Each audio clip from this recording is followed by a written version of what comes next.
Wait, Grogna, with Mini Bong, my TF Addicts. It is I, the TF Addict here, coming to you with a very long overdue TFTC, otherwise known as the Transformers Thought Corner. I am your host, CFA 1024, the TF Addict, and I hope that everyone has been well, despite everything that's been going on in the world.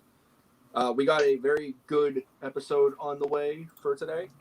Great topics. If you feel like you would like to be part of it, feel free to engage in the conversation in the live chat down below. And, feel free to share your thoughts, because this is the only podcast Transformers related that makes you think. With us today, we have our panelists, including a very special guest, who I would love to have the honors of introducing themselves first. Please go ahead, my good man. Ooh, I get preferential treatment. Hello, I'm the Lazy Eyebrow.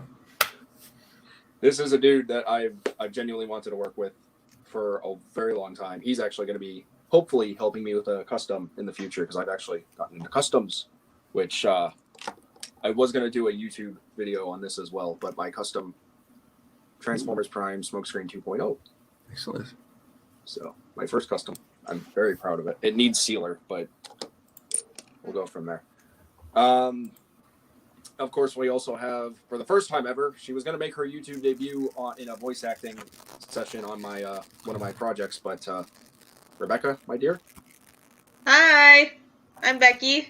I am this guy's, I don't really know where I am in the whole box thing, but I am TF Addict's girlfriend, and I'm still new to the whole TF Lego fandom. But in all honesty, I'm willing to learn. I love the show, because I mean, come on, giant transforming robots who can turn into vehicles. What's not awesome about that? Or animals, depending on your continuity. True. Or appliances, depending if you like the movies. We can list that all day. The point is, I love giant robots. So, yep, that's me. Of course, we also got my non-blood brother, Cyborg Raptor. Hello, it's me, Cyborg Raptor. Odds are, if you've seen these streams before, you know that I'm pretty much right behind Michael. I'm like his co-pilot. You know, I help him out. You can also just call me Matt. But yeah, hello everyone. Nice to see you all again. And we have one of the veteran TFTC members. We got Marvelous Prime here with us. Hello. And we also have another special guest who's new to the TFTC, 98 Transformers, one of my TFTCs on Instagram. So. Hi. And we do have more guests. It's just with the way that StreamYard is, I can only add 6. So I'd also like to go ahead and shout out my dude Pelsity, otherwise known as, I believe, Nemesis Prime Productions back in the day, before he did the big switch. Nemesis Convoy. Nemesis Convoy, thank you. And I also want to shout out Justin Yates 900 as well. They will be added into the stream later. Unfortunately, Mr. Lazy Eyebrow cannot stay for long, but hey, got him in here. That was the goal. So this episode, we're talking about something that's been out for quite a while, a couple months. We're going to be talking about WFC's latest installment, Earthrise. The show as well as the toys. I assume everyone here has seen it. I'd hope so. Yeah. Incredibly. I was very disappointed. Yeah, I just came back and watching it again, because I watched it like day one, but now I'm all the way back to speed again. Yeah, I should honestly, have it has been a month. Yeah. I'm not gonna do what I did with Siege, because I know that was a mistake, but I'm gonna just basically it's gonna be the bad, the good, and the cool, I guess is how we're gonna do it. So I'll start it off. It still has.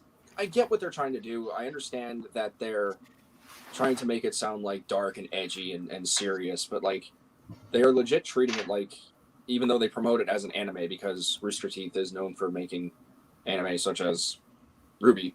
Ruby's awesome. Yes, it is. They're going about it the wrong way. Like, the ideas are good. The voice direction is crap, aside from like a couple. I posted it on my channel, like I boosted it. Have you seen someone took a clip of that show and they redubbed it with people that actually sound like Cullen and Welker? Yeah. Yes, that's on it. And not to cut you off or anything, but I honestly feel like that's half the problem with that show is just the voice direction. Well, we all know how they treated Peter and absolutely Frank. Yeah, I mean, it's unfortunate, you know. But So unfortunate. Rooster Teeth isn't exactly, you know, known for making a lot of money to actually have like union voice actors. Even then, it's a Hasbro licensed product, so it's not even just Rooster Teeth. It's literally Hasbro. It's like they're trying to pass the torch on to the next Peter Cullen, who unfortunately is Jake Fucci. And don't get me wrong, Jake does a great job for the most part. I just think he's trying to do Peter Cullen. He's not trying to do Optimus. He's just trying to sound like Peter Cullen. If we're talking about specific like voices, especially since I just watched the show, boy, Optimus Prime's voice in this, like he does okay in Cyberverse, but in this one he sounds like some upset 15-year-old trying to do an impression and screaming. Like I hate when he yells. When he yells, it's bad. Like I hate when he's like Megatron. with this one bad act, I will stop a billion. Forgive me. And I'm like, that Sounds like a knockoff Batman. Yeah, I just saw like the episode 1 of Siege and seen him when he said like Cybertron needs freedom. And that's such a cheesy line. It brings me back to like the final episode of Siege. Like he sounds like Batman. It doesn't even sound like Optimus. He's just like, and I won't let you enslave it. I'm like, what? That's not Optimus. yeah, it's a bit of a shame, not gonna lie. See, that's my other thing. It's that redub kind of really highlighted it too. Is that it's not so much that they're trying to sound like Cullen and Welker are not doing a fantastic job at imitating. It's also the direction and it's definitely the direction they're given, because if everyone sounds like it's the most serious thing I've ever said in my life, then you know for a fact. When Wheeljack called Bumblebee a pain in the ass. I bet it's it's probably not this guy, but I see it because so the guy who's show running this show, he show ran the previous web series, the Prime Trilogy, and you can sense that. Yeah, you can sense that energy. Like this series so far, it's quote unquote better than the Prime Wars web series, but you can I can sense that same direction because like. They had like Peter Cullen and they had like Mark Hamill and actual great voice actors, but again, the direction was like it wasn't good. Mark Hamill didn't sound like he was having fun, or he didn't. I agree with or that. even Ron Perlman. It's a shame, and these guys. I respectfully disagree on Ron Perlman. I think he did pretty well. Well, in my opinion, I feel like when it was the Prime Wars trilogy, I feel like those big voice actors were sort of like pointing at their head with a gun and just said, "Do the voices. Say the line. How it sounds." Remember the soundtrack, the contract. Well, that's kind of the thing, though, is they say it's like, oh, it's more of an adult geared show, and for whatever reason, they think because we're adults that we need like this super serious live or die. It's like that's not what we're looking for. No. Like we can have fun. We just want to have fun. Yeah, we want to have fun, but we also, we still want to have like strong storylines. Like I get it, war is serious, but like it's not like shove it in our faces. We get it. Even look at the Marvel movies, for instance, like Endgame. That wasn't like the most serious thing. It was like they all had a rollicking good time throughout the whole video, the whole movie, I should say. That would be one long video. That is what I hope to achieve when I do my AU. There's war going on, but they still can have fun or whatever.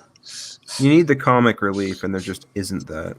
Oh yeah, and if there is, it drops. One creepy thing that I found about Earthrise was when Megatron was talking to Ultra Magnus' head. Oh my god! That I was not expecting that, but like part of me was also like, okay, this is Polygon, and this is Rooster Teeth, and this is the same dude who did the Prime Wars trilogy. Yeah, they might do something like this, but even when I saw it, I was like, holy crap! Like I didn't expect that, but dude, like bro, you're messed up. Yeah, I got like a real Tarn type of vibe from that. Okay, saying "Don't look at me like that" was probably the most cringiest line in that entire 6 episodes. Oh yeah. I'm expecting a laugh track at the end of there. Don't look at me like that. Especially when Nemesis was just teased and he was in the teaser, and we all got we all got hyped for that. And then it the was clip like that they showed in the teaser was the same clip from the episode. They Yeah, knew what that's they were it's doing. a they shame. literally showed the entirety of Nemesis Prime in the trailer. But hey, That's exactly Hasbro what- sold I bet they sold a bunch of Nemesis Prime leader class figures though out of that. I think they already Yeah, have sold spend- them. Yeah. Spend $80. I hope you're happy. 60. It's a- Right now, price is going up on it. Welcome to the aftermarket. Population back to a little bit on Megatron. I will say, like, even again, like these characters aren't done the best way, but at least Megatron seems to be the only character that had a bit of development. Like I enjoy episode 1 where he's like, okay, I'll go to sector 12 and see, do I really want to close this down? And there's guys like, oh my god, it's here, it's Megatron. Hey, like, let's do a little tour. And he's just like yeah, like you see like, oh, like these guys really do, they believe in me and I want to believe in them. And then it's the part where like, oh, 90% of your facility's on the ground sitting. Well, All right, cut the cord. Then again, it's not really their fault for the facility being like that. Yeah, but I mean, it shows also like Megatron, like, yeah, he cares, but also remember he's the bad guy, so it's time to cut off, kill a couple hundred dudes. That was another like thing that just completely threw me through the loop. I love that idea. Like, it's dark, it's gritty, it's something Megatron would do. It gave me like an IDW type feeling, like it went there. Yeah, a but Transformers show has never really gone there before. Like, normally the typical standard thing is like, let's take the spark of a good guy and put it in the body of a bad guy, reprogram and brainwash him and whatnot. Yeah, okay, that's cool, but like, you're talking about committing basically a mass genocide among your own masses to power up your future. It's like, holy crap. Yeah, I guess like the thing with what makes that scene good is that like it's not like Megatron's like turn off the place. It's just like he doesn't want to. Like they're followers. No, you can sense loyal the message. people. Yeah, and he's just like, I mean, turn it that's off. what I really fine. appreciate about this. Then Shockwave's just like, that is the illogical answer. And I love the relationship between Megatron and Shockwave, or rather the interaction between them, because it's like, normally Shockwave is the dude to, and part of my French, lazy, I know how you are kind of a cussing in a way, but I still want to, you know what I mean? I was muted. This is your stream, man, not mine. Sorry, I'm muting every so often to use a hairdryer. No, that's all Gotcha. good. I appreciate that. Thank you. But still want to make sure, you're comfortable as well. But like that, he's basically the dude who basically kisses Megatron's ass. Like in G1, basically what he did. And then in Transformers Animated, I get like Megatron's basically a god among the Decepticon ranks, but like he was like that. And Oh, wise and glorious Megatron! No, Sorry, that was in my unrecommended a couple days ago. That was Lugnut. Yes, That I remember was his name now. But in here it's like you have like this struggle a little bit between them. Like Shockwave is obviously, again, man of logic, as he always is and always was, always will be. But it's just interesting to see like that type of interaction. Like IDW 2 started doing that recently, where it's like they have a conflict. There was also like the original G1 Marvel Comics where like Shockwave was trying to overthrow Megatron, and it's just like that's Literally by issue 5, like not even 10 issues in, and he's already like hanging all the entire Autobot army on a ceiling. They also did that in the Spotlight comic for Shockwave as well, for IDW. Yeah, but Shockwave, IDW Shockwave is an entire like conversation on its own. oh yeah. But like I guess we're straying a little off here, but I see what you mean, what you're saying, TFA, with like it's like Shockwave, like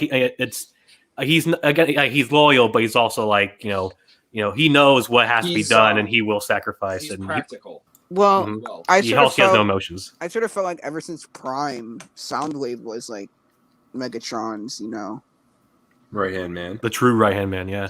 Yeah. Mm-hmm. But it was interesting to see that kind of interaction, and I love how in this series the portrayal of Megatron's, like, I don't want to say downfall, but like his decline is finally established. Like we finally get to see what made Megatron the main villain we all know and love to hate, or love, depending on your preference. I worship you, Lord Megatron. Because there are just like so many scenes, very little scenes, but like so many little references, little nudges to let you know like Megatron is genuinely struggling. He's going insane. He's not going Galvatron insane, not yet anyway. But he's losing his mind, and he's still trying to look out for his people, and I love that. I love that type of character development. Yeah, he didn't look out for them when he drained all their energon from them. Sacrifices needed to be blew my made. mind, yeah. Too soon, I was man, like, too just, soon. oh my god. So, but yeah, I mean, it's just the same problem as a siege. It's really unfortunate too. It was very predictable, but it was very unfortunate. And that whole Nemesis Prime thing, I'm legit. I was so eager to see a regular Nemesis Prime. Well, I want to say regular, but it's still Optimus, so it seems like they're going down the TLK route again. I would love to see a Nemesis Prime that is portrayed the way that, and again, Armada. for sucking off Armada again, but yes, the way that Armada portrayed him, because that was the perfect incarnation of Nemesis Prime, in my personal opinion. That was sort of the OG Nemesis Prime too. I mean, you could argue with me all day and night if you think that Robots in Disguise 2001 Scourge is Nemesis Prime, which I think in Japan he was actually called Nemesis Convoy. So lost. But like, I don't care for the way that they took Nemesis Prime. Even as a teaser, it's like, this is what will happen if you stray from this path. It's like, why not show that? Mm-hmm. Don't just show it for like a split freaking second and then take it away from us. You knew what you were doing. You could have easily done it, and you didn't. Well, why'd you do it? Because toys. That's why. Oh yeah. Totally because toys. You kidding me? Of course. Honestly, in my opinion, I feel like what would be a really good show idea after this whole trilogy thing would be a Shattered Glass TV show. I feel like it would have a lot of potential, and it could go in the direction Prime went. Ooh. I'm genuinely gonna just hang myself essentially here. I don't care for Shattered Glass. Wow. Get off this channel. Wow. Everybody, let's kick TFA. We're just going to have the stream without you now. Oh no, the TF Addict has lost his TF Addict title. You have committed war crimes. Thank you, Well, I Bugsy. mean, it's just like when I say that I like Energon. I mean, people don't. I'm partial mostly because I'm like halfway through it right now. Energon's the only show I've never seen. Like I can't watch it. Kicker. Yeah, like I can't. Like it's. I mean, you could go my route. I've only seen G1 Prime and animated. That's fair. That's fair. I mean, all are very well known shows. Well known. I really hope we get an Alpha Trion figure because of the Earthrise TV show. That was something else I actually kind of like. That's going into more of the cool, but he was teased in Siege. I didn't think we'd actually see him like full body rendered, but then again, they just kind of took that model and filled him out. I mean, previously he was just like translucent. Yeah, that was actually cool, and also because I also like the cape because last season no cape, and that's kind of like an Alpha Trion like established thing it kind of has to have. Okay. So seeing that again flowing, I mean, even if you're a big fan, you know what he's holding, like the Forge and the Matrix. It was a cool introduction too, which kind of confused me because the show does introduce the Quintessons and how were they creators, but then he's holding original Prime stuff. So what's the continuity really? That's another thing. The Quintessons were wasted. Yeah. Something that I'm gonna touch on that. Honestly, Something what was it in the show? Wait, what? Oh, there it is. Oh, yeah. Truth bombs. Yeah, that's true. Here we go. No, it felt like everything from the toy line. It's like Hasbro told them, okay, it has to be in because we have to sell the toys type thing. And so you get the Quintessons in there just shoved in, and it's It's funny that you mentioned them that being there. It's because not like really the quintessence. It's a quintessence. There's no multiple. Like that was the whole shtick. There's like, I mean, at least in Generation 1 Season 3, that was the thing, and then the movie, it's like, okay, we're gonna introduce one. So that might be a nudge to that. But like, it was mainly just that. What's his name? Decius? Yeah, one thing that was really dark too was when Decius like cut off all the other faces. I Yes. Kind of cool, actually. That was like, appreciate it. I was like, yeah, that was interesting. Like brutal. my first thought was like, wait, they can do that? Yeah, I didn't know they could do that. My question about that though, like in universe, how do the other faces like? Okay, you start cutting off one. How do the other three be like? Okay, wow, what are you doing? Hold on. Yeah. One of them is going to raise a tentacle and be like, wait, hold on. I think I see a pattern here. I don't want to go. I don't know. Or did maybe, like it just raise a like tentacle and just like bam, bam, bam, bam, bam? Okay. I had when this happened, I was like, "Where's my DJD?" Maybe it could. I'm surprised that they let it's like it's because if there's any like the most like infamous head of the judges, it's the death one. I'm surprised that's not the one that they led to be like didn't they the leave, single like, one. Wrath? Yeah, they use Wrath, which I mean, which it's also pretty gnarly as a design, but it's I'd say that's a kind of power move because I would expect of the guy the head that wants to kill them all would be the one that implements death. I mean, but still, the idea of the unison now is just it's on its own. Like, he's reached his consensus. The consensus is I'm in charge. Only one. I believe you mean she. She? Oh yeah, it's a girl, isn't it? Yeah, because they took from Cyberverse. They had like 2 female voices and they had 3 males. They did I guess not many things, but like I'm surprised they used Unspace. I mean, they fused 2 concepts from different continuities together, but like I'm surprised that they were already borrowing from a show that just finished, like with Unspace and they had the female Quintesson head. Yeah, that was interesting. I mean, I do like that they called it the universe, obviously, but that's because I love the comics. But yeah, it's cool that they're like they're borrowing a lot of shit. Like was it in Unspace where Optimus Prime and Skylinks are having their bro moment? Because again, because the show was made from the same guys that did the Prime universe, they had the models to use.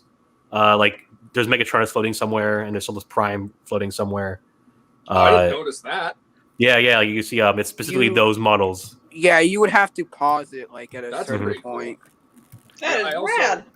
I think it's also really neat that even while they were introducing or they mentioned Unspace, they also finally brought in something from IDW that has long been ignored in main day media, and that is the Dead universe. I'm not gonna lie, I got a bit of a stiffy when I heard that because it's exciting. Yeah, because you would never expect to hear that in the show. And also with having Galvatron entered, it's almost a very closer homage because Galvatron is in IDW is very much associated with the Dead universe. But he's so also it's very not Megatron. He was like his own right. being. But it's just seeing that Galvatron in the Dead universe, it's very implemented, very 2005 feeling. To me personally, I felt like Earthrise was heavily IDW inspired. I think it could also be said with Siege because that's basically what they were kind of going for in a way. But yeah, I mean, they definitely did take a lot more elemental cues from IDW in Earthrise than they did in Siege. What Lazy Eyebrow said earlier with push the toys. Like it's funny that in the end of the Earthrise toys in the Earthrise show, only 3 of them got in. With everything else being either remodeled from Siege or just Siege. Honestly, one thing that was really cool, in my opinion, was the repainted Seekers of Ramjet, Thrust, and Dirge in Earthrise, how they looked like. I saw that as oh, you're going to be lazy, huh? Couldn't they do it in the Tetrajet mold? It would have been easy. It's like if all you're going to do is that. Oh, it's because the head wouldn't work. That's right. Yeah, there was no clearance for the head to flip around.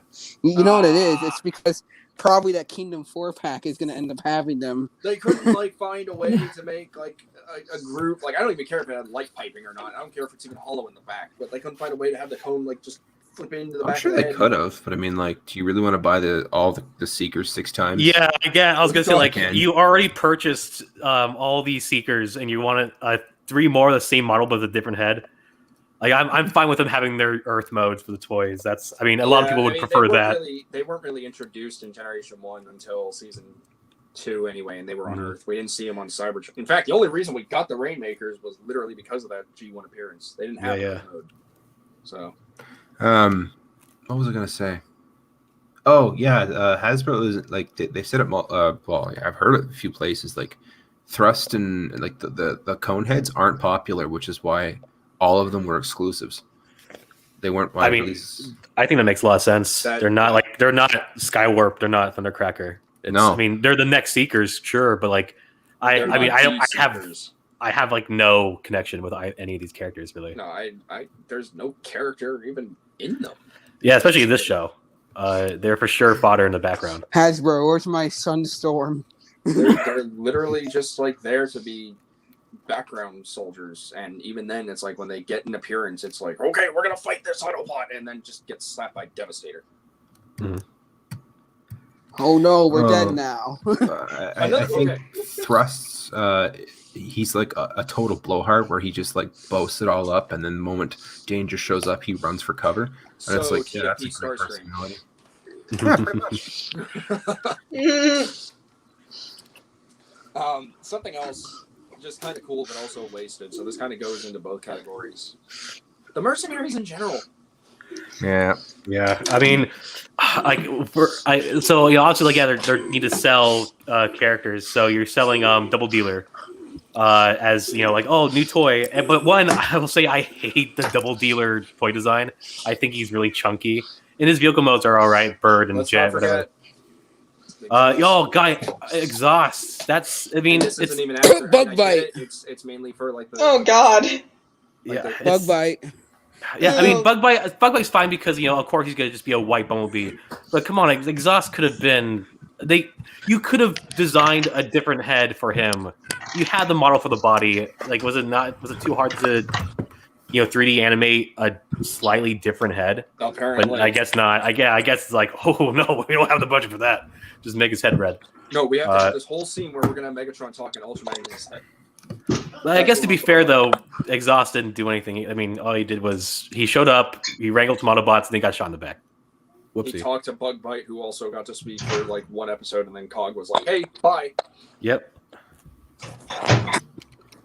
His sacrifice was recorded in the Matrix. Cog, what a trooper, Cog. Like, I honestly thought he died in the last season. I thought he got shot in like the chest, like mid-season, and then I'm like, oh, there he is. He's gone. No. Oh no, that was just my twin brother, Jerry. He did come back because he was with Bumblebee and RC at a. Which I thought that was like someone else. I thought because the entire thing was like what doesn't help is that Cog was also the construct for all the random Autobot soldiers. There's Brown Cog and Red Cog and Schmog and Bog and Log. There's so I honestly thought that was just some rando, just like a part of the team. Yeah. But I mean, I was like. Way to have the hot rod moment where like Optimus Prime's gonna kill Megatron finally, and they're just like, Optimus, what are you going to do? Like, to which I would, if I was Cog, I'd be like, go for it, take the shot, end the war. Tune in next week. Find out. Anybody seen what has been happening in the private chat? No. I'm not paying attention. There's a lot of drama going on in there. Oh, Dios mío. I'll look into it. It's 9:30 and I gotta go anyway. So it was nice being part of this to complain more about that show I'm not fond of. Yeah, it's great to have you, dude. I hope we can still collab on something in the future.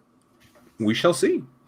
I guess I should look at the camera, not the screen. I think no drama. People are just a little upset that they can't join because of the stupid 6 minute people limit. Like I said, that's my fault. I'm being cheap. There's nothing wrong with being cheap. It's like $25 a month. It's kind of dumb. Anyways, thanks very much for joining, Lazy. It was a pleasure. It was fun, and we'll see y'all again.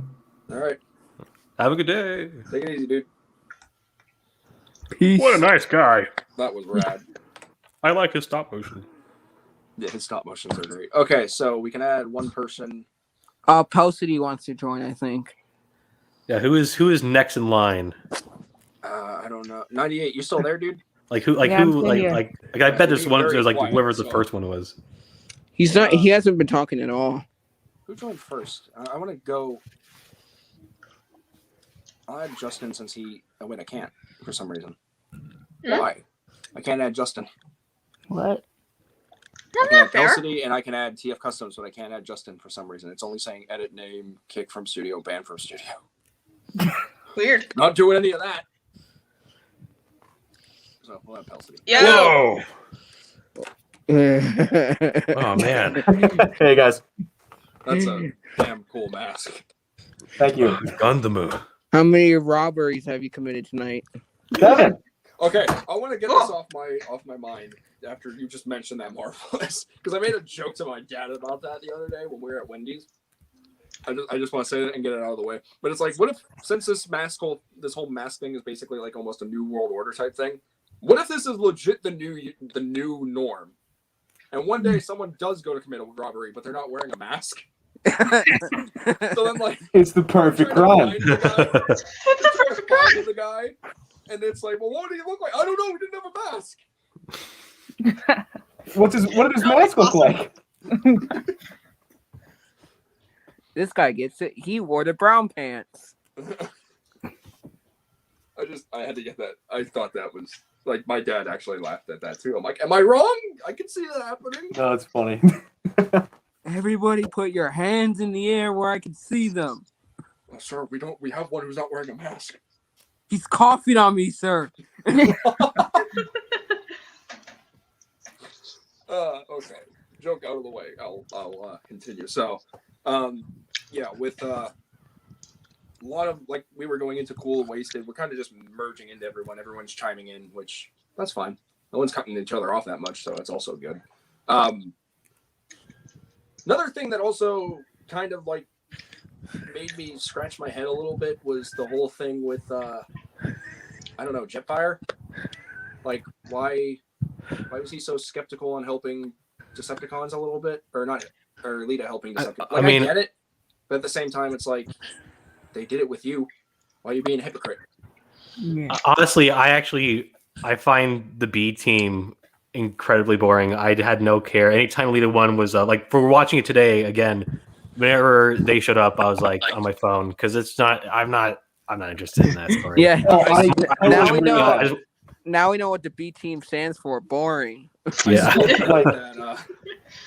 I still think that out of the voice directions for most of the cast, I think Lindsay Rosario for Elita 1 is still really good.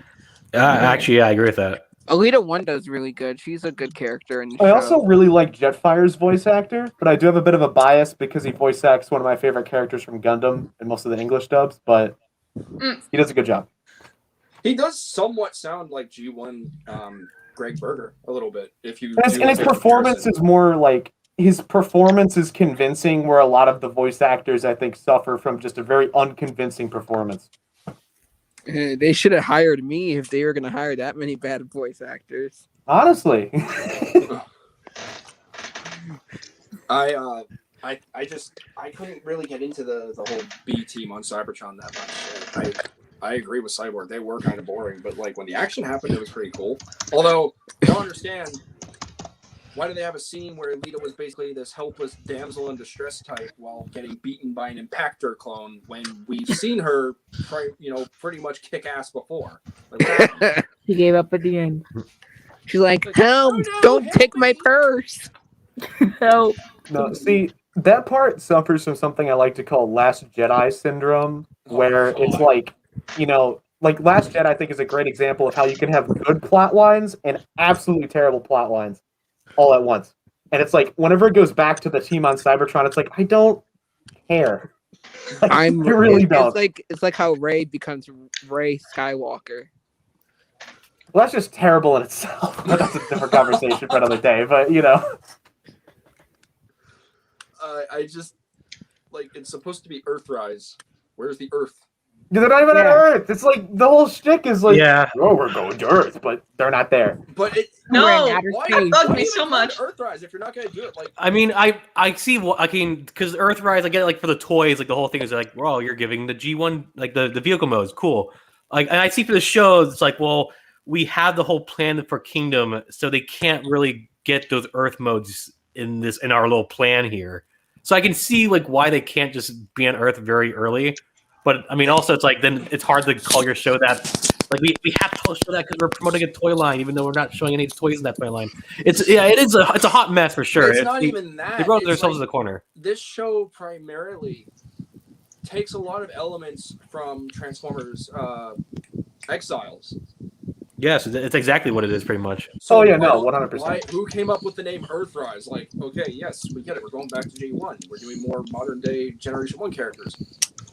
But you're also Jim, have, like, the you get a Galactic promotion. Odyssey toy line for Amazon, and that seems to be very close to what the show is. I mean, even a lot of the bios from those toys kind of meld into what Earthrise is about. Why not just call it Transformers Exiles? What's wrong with that? It's because you're promoting a toy line. It's just the toy line was Earthrise, so the show has to be called Earthrise. And again, it's annoying. Not even the show, or like name them both Exiles. What's the problem? Yeah, honestly, I agree with that. Because that's the whole thing. That's the whole thing with the toys were. Oh, we're on Earth now. Let's all scan trucks. So it's. I want to become a pencil. It's so yeah, again, it's all like they wrote themselves in the corner. Bots. Oh wait, No, I think I'll become a canoe. That's way better. Well, you're not wrong though with the whole truck thing. It's like for the Autobots, we must all scan truck modes and only truck modes. Like, But Optimus, I don't want to be a truck. too bad. Huffer, carry my load for me. And Pipes carry his. Let's all. And then Rodimus just being the rebel that I'm going to transform into a Winnebago. Let's kill Optimus, everybody. Woo! I'm learning so much. Secretly, I am actually a spy with the Decepticons. Wait, what'd you say, actress? Oh, I'm learning so much. That's good. Here's your first lesson. Most people hate Hot Rod. Yeah, I've been told that. Don't know what's wrong with you people. You see this? Slime. Hot Slime. Rod is the new Bumblebee. No, wait, you can't say slide. What? Hot Rod is the new Bumblebee. I really don't my like face. Bumblebee. Just like Rescue Bots, you know? I'm just going to say this is one thing. Bumblebee is my least favorite character in the entire mythos. Don't care. Okay, that's fair. Those Rescue Bot designs are horrible. Hey! I like that show. I like Rescue Bots, thank you. Yeah. It's fun. It's just... Oh no, we're gonna start an Infinity War. We seem to be pulling off topic. Are we going to review for? We're off topic. Is there anything else we need to mention for Earthrise? It's garbage. I still have in mind. That's the problem that this show has. That's the problem that both these shows have. It's like they have very little memorable moments and memorable details, and that's a problem as a show. Like that's not something. Like I was recently watching Transformers Prime. I was paying attention to a lot of stuff in the episodes that I never noticed before, and it's those small details that make a difference. There's none of that in Siege and Earthrise, and I hate saying that because they could be good. Like Siege started off kind of strong. Earthrise is kind of like, okay, we're gonna do that, amp it up by one, keep everything that we had in Siege because we can't do anything else.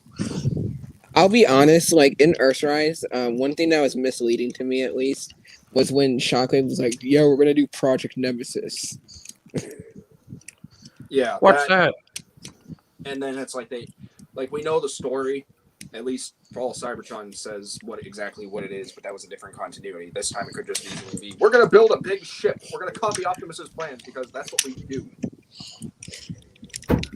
There's something that I want to comment on that I found really stupid. So, Elita 1 and the gang, they break into the headquarters and they plant bombs everywhere. Shockwave literally has, like, invisibility and is watching them do that. So why does Shockwave do... Thank you. Do absolutely nothing about it in order... Like, he sees Elita 1 plant bombs. You can argue like he was alone in his lab and he was just like, well, I'm just gonna be invisible in my lab for no reason. Maybe he was doing an experiment with. He saw her plant the grenade. Why didn't he disarm them? Like he likes to live dangerously. Suspense runtime. That's why. Hey, I remember watching like a large majority of the show like back to back. Like there were times where I actually kind of had to take a break because like at the first watch it was pretty good, and then I haven't actually rewatched it since. And that's coming from me. I just couldn't do it. I don't know why. I don't know what it was. It's just like I remember watching some moments, and that's it. I have a I question. cannot watch the show to its entirety. Sure, go nuts. Say you were put in a room and you were given a choice between watching the Netflix shows or Robots in Disguise 2015. I'd take 2015. Netflix shows. I think the Netflix shows that because at least that takes like only like a couple hours. I don't want to watch Rid 1,000 like. 2015 is just too boring to me. I don't think Transformers belong. I don't think the Monster of the Week episode format belongs in Transformers. Agreed. It was something that they tried. It didn't work entirely, but Yeah, like, that's when more they of a had connected Flash episodes, thing. I think they did all right. Monster of the Week / Villain of the Week is more of a Flash type deal. I mean, like they could totally do a Monster of the Week thing right. Like they could 100% do that right. It's just that the complete direction of Red 2015 is a total mess. Like Bumblebee should be Bumblebee, not a knockoff of Optimus. Yeah. Ooh, Everyone how about also that forgetting G1 yoga kinda did video? I mean, G1 kind of did that, but the Monster of the Week was a weapon or a very bad plan by Megatron. Yeah, Yeah, but it was exactly. actually done right. This is like they're straight up like it's getting to the point where it's like a mon catcher thing, like a Pokemon, a Digimon. Like we're like, oh, we have to capture this Transformer that turns into a crow or a frog or a hedgehog. Hey, that's like the same concept that same argument that people have with Armada. That's true. That's true. And Armada was freaking amazing when compared to other stuff. Is my baby. Amen to that. Armada's okay. Die. Armada was freaking amazing. So much better than Energon. Yeah. All right. Energon I love is- being off topic on our review for Earthrise. It's Yes. fine. Actually, Cybertron is better than Armada, in my opinion. I think Gavatron was cool. Yeah, Galvatron was pretty dope. Actually, there's one thing. Another comment I had with the Earthrise show that I love. Like I always, every time I watch it, I'm like, that's so stupid. Is it's very obvious that Bumblebee and RC, and because of RC Alita 1, they obviously don't have transformable models because they didn't design toys at the time. So like, there's even a time when like they're escaping Scorponok, and Bumblebee and RC are on Optimus Prime's back, like as he's driving away. Like they literally they can't transform because the show didn't design it that way. Like it's just like why? I thought it was So dumb. Autobots, I thought it was those something of you that- can transform and roll out. The rest of you get on someone else's I back. thought, Yeah, I get thought over it was really messed. One thing that was really messed up was I saw on Facebook the other day. Someone said, "Did you realize that RC looked like a real woman and she didn't look like an actual robot?" Yeah, because there's no need to give her kibble, so they just give her those thick thighs. They- The they- woman with a backpack they and a weird definitely, hat. How do I say this? Sexualized her. I wouldn't say that. Well, I mean, yeah, also that, but there was a word I was trying to think of. It started with an E. Oh, they definitely emphasize that. I mean, Yeah, because, for like, God's the guy- sake, there's someone who's even making a freaking upgrade kit for Earthrise RC to make her look like that. I don't know how I feel about that. Doing God's work. How much? I mean, I just no.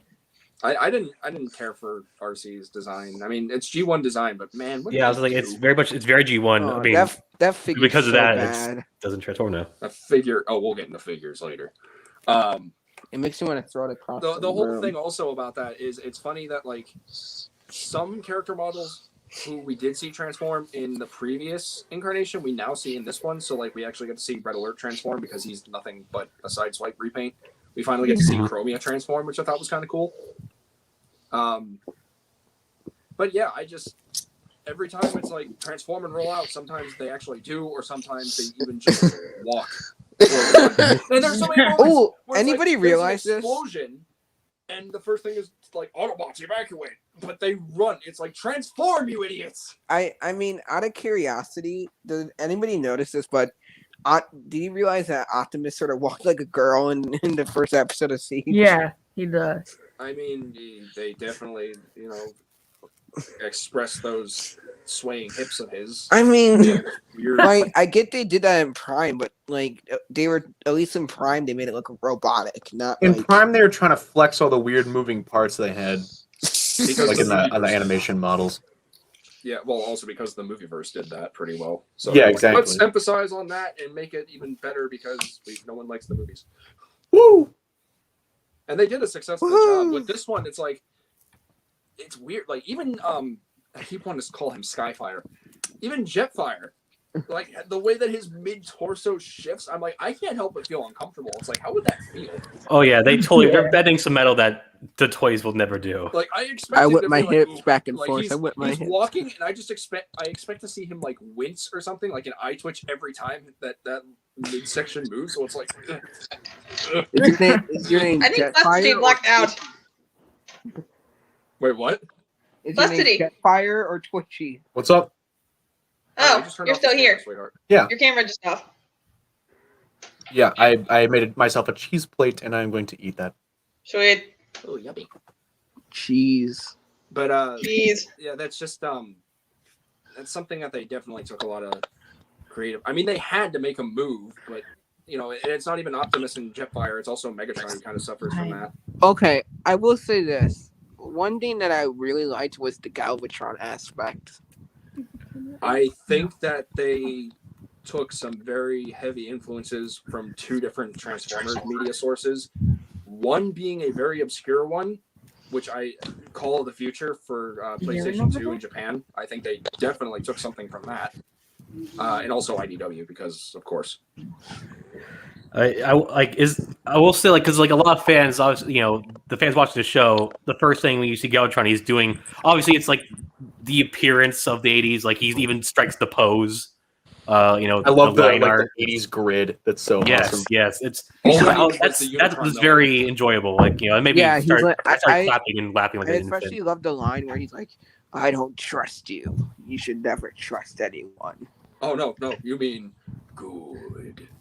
Don't trust anyone. Boy, I love when they talk slow. Wow. God, it's amazing. I feel like the Galvatron actor was the only good actor in that whole show. Yeah. The thing about that is, though, he's the same voice actor who does Megatron. Listen, But Megatron, that voice actor, honestly, Megatron is the same voice actor as Galvatron and vice versa, yeah. no, but the Megatron voice actor, honestly, I think he does a fantastic job. I absolutely love his depiction of the character. I think it gets the vocal tones good. Mhm. Like I think if there's any voice actor in that show that would ever, and I mean ever, want to see again as one of the characters, it would be that Megatron voice actor. I love would- him to death. I He's not would as good as say- like Frank Welker or even I'm losing my mind, David Kay, but he's a close third, and I think he does a great job. Can That's I my say opinion. something quickly? In my opinion, I feel like he felt more passionate about Galvatron than Megatron. Yeah. His Galvatron was Again, good. it was probably just voice direction. Yeah, And I mean, it's- because I agree with I agree. Like Galvatron, like the Galvatron voice actor, he does a great job. You know, and again, he's the same Megatron from the Prime Wars trilogy. So lucky that he was able to come back for this. And it's the voice direction. Like I would love to see this guy but talk at a normal pace. You know, yeah. that'd be great. Well, we can. We just have to sit through Prime Wars trilogy again.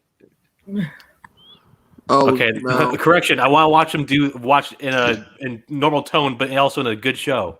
Yeah, exactly. Let's go watch animated, everyone. Sorry, Sundak. Yeah. Yeah, I mean, what's his name? Jason Marcana or Marnoka. Momoa. Just kidding. Momoa. Oh, whoa. He really does do a great Megatron. I think that his performance in this one was definitely, it wasn't great, but he did have some moments, at least whenever Megatron got angry. Whenever he's just like actually speaking, it's just like, okay, can you speed it up, please? Kind of. Hey, I'm gonna head out shortly. All right. Okay. So, all right. I guess I'll just say bye and then head out. All right. See you alrighty. later, my Thanks for comrade. joining us. Later. Bye bye. Should be able to add. Somebody else. Yeah, customs. Next. I still can't add Justin. Sorry, dude. You're gonna have to probably just join the live chat. I'm on. I gave him a solution, but he hasn't reported back. So maybe it didn't go well. Maybe. I think that one of the other shining voice acting roles in this entire show, or rather this trilogy so far, Frank Totaro. The for dude who Starscream? voices Starscream. Yes. Oh. That Yeah, he does dude, all right. I can't help but get like almost Chris Latta vibes from him. Like he does a really good Starscream. I enjoy it. It's not bad. He's definitely not my favorite Starscream, but he doesn't sound like, he's not terrible. I like what he does. He does the job. Like it's almost kind of hard. Like you can't not fuck up a Starscream voice because the whole thing is like just do a high impression. But yeah, so like he does all right. He wears the suit well.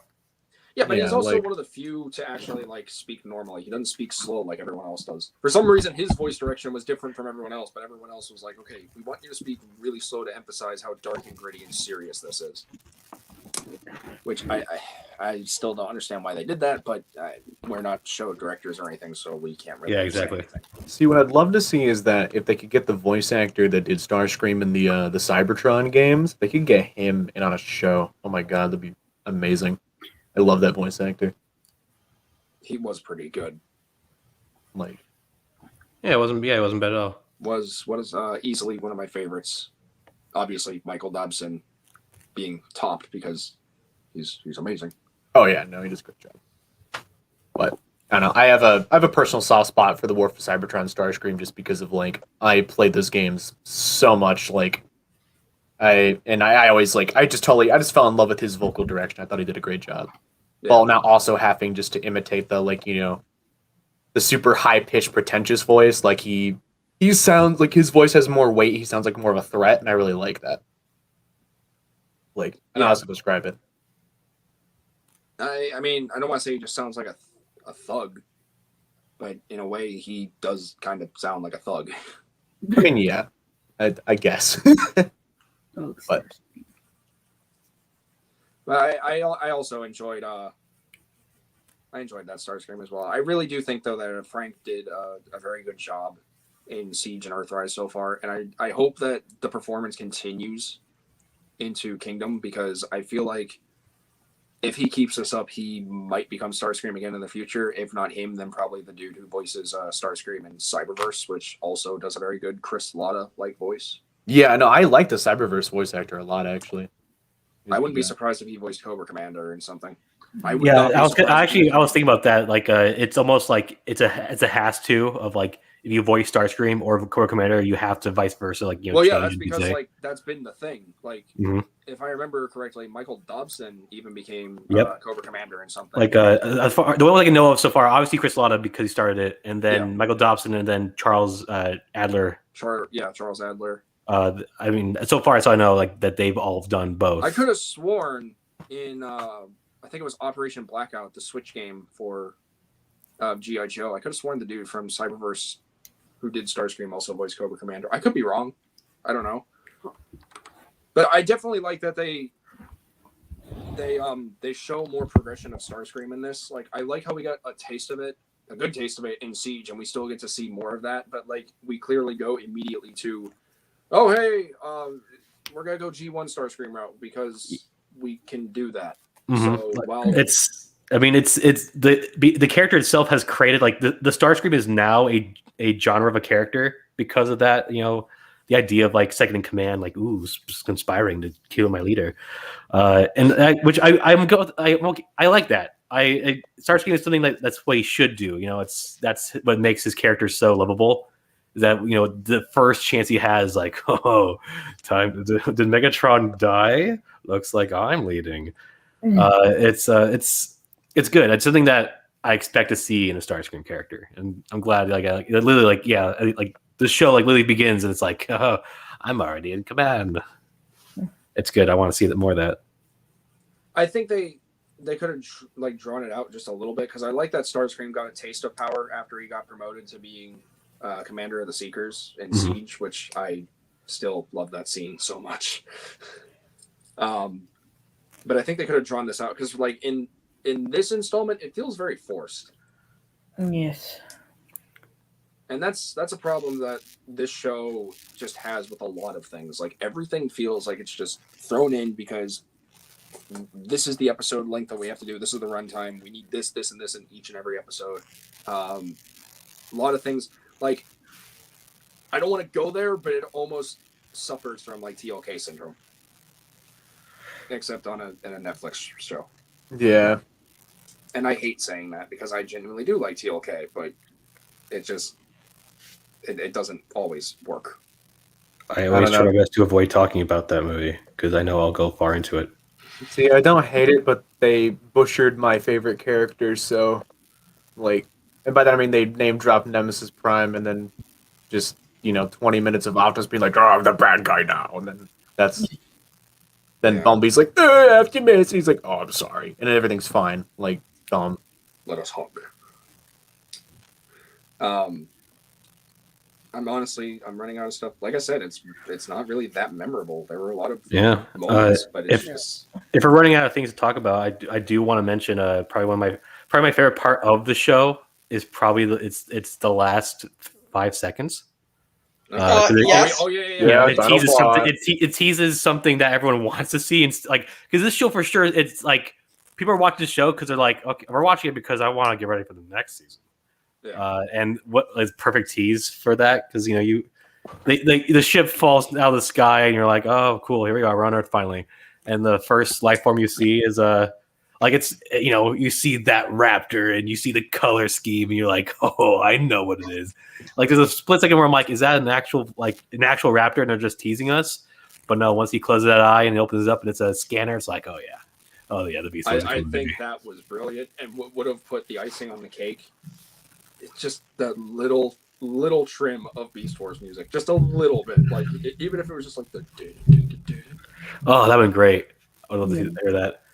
But yeah, so that also that means that's the fourth new model they've put in that show because Skylinks quit us on Skylinks and Double Dealer, yeah. And then so it was not only was it nice to see a favorite character, but also it was like, wait a minute, that's a new model, like that's new.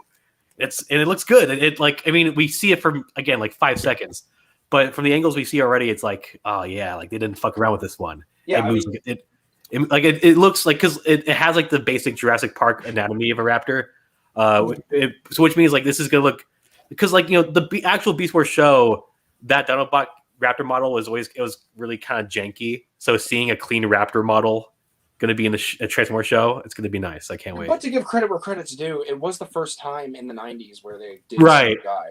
Yeah. Like 3D CG was always like that was new. It was like groundbreaking. That was when that was literally because of Beast Wars. Yeah. Beast Wars reboot.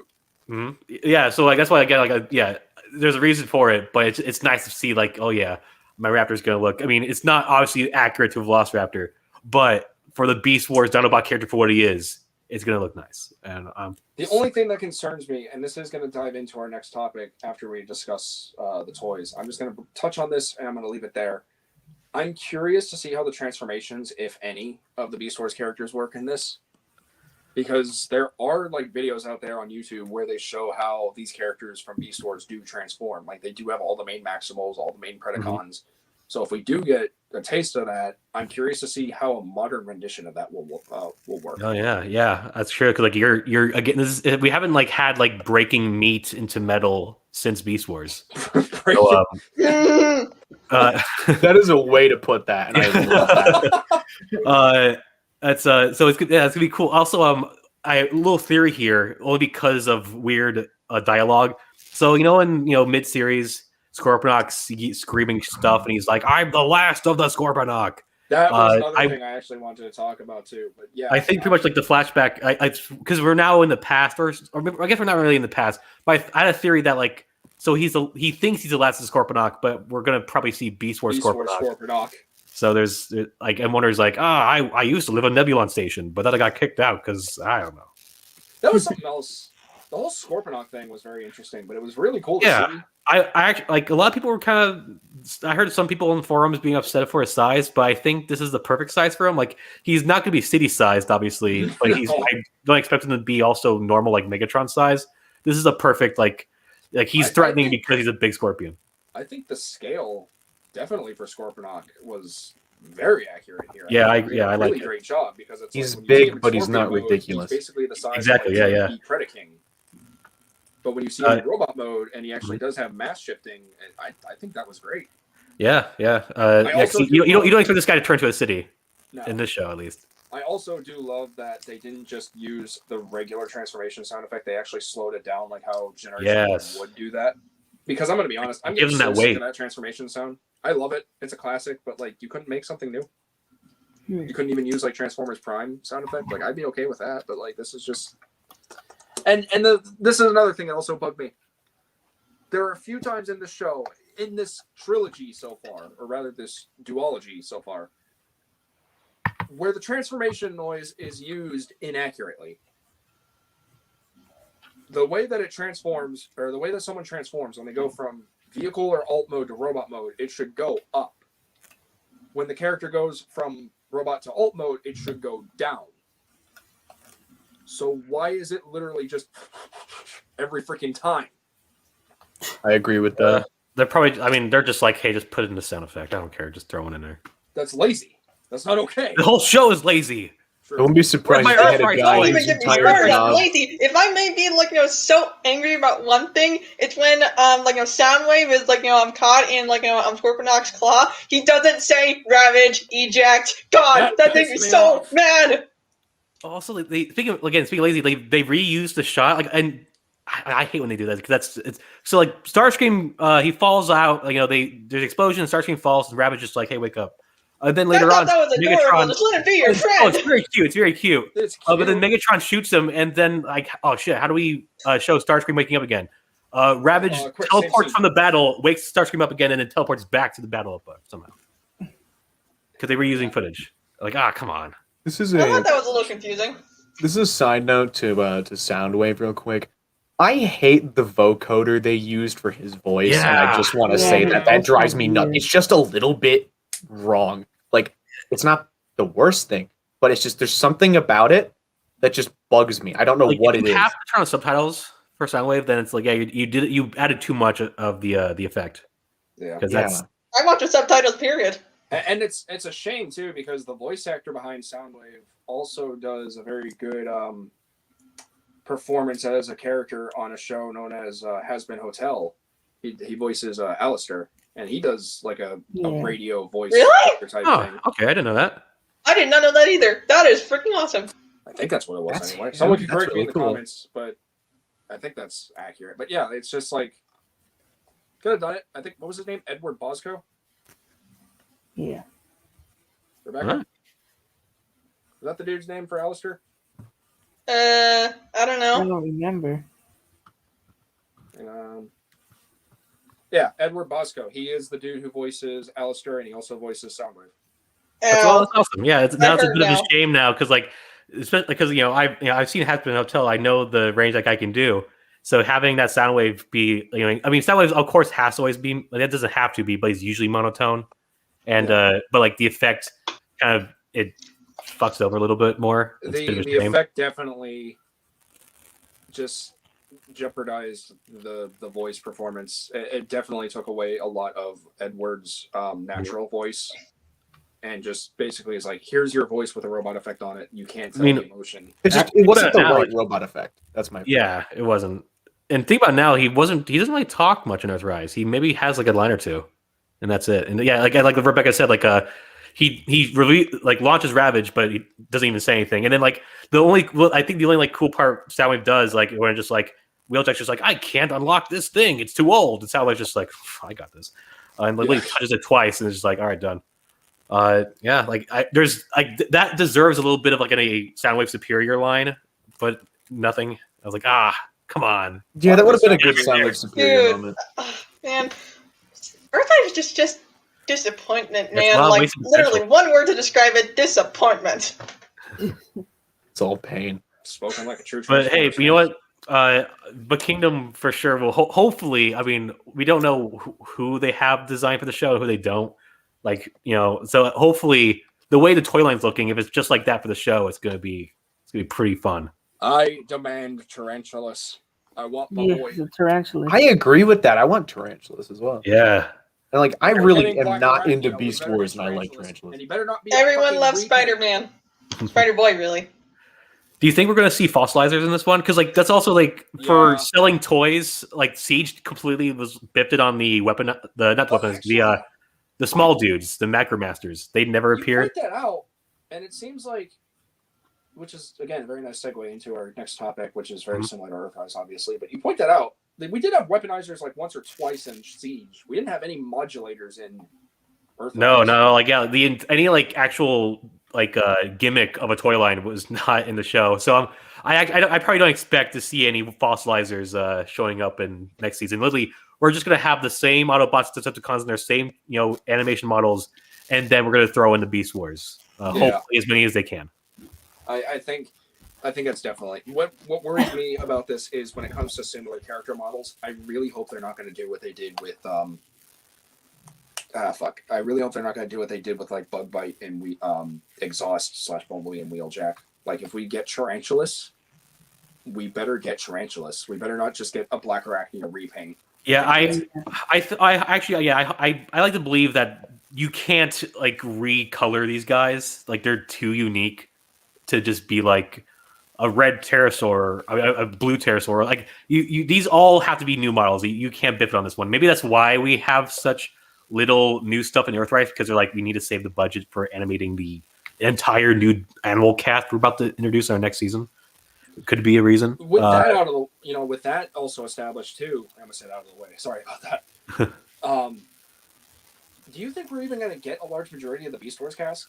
Like considering Kingdom I'm a little scared. Having like almost every character so far, we know we're going to be getting Rhinox and Tigatron and everyone. Mm-hmm. We've gotten quite a couple Predacons, mainly literally Megatron and Black Arachnia. And then the Netflix leaks are also showing it's like we're going to be getting a Rusticon, aka Sparkless Barricade. We're also going to be going to get like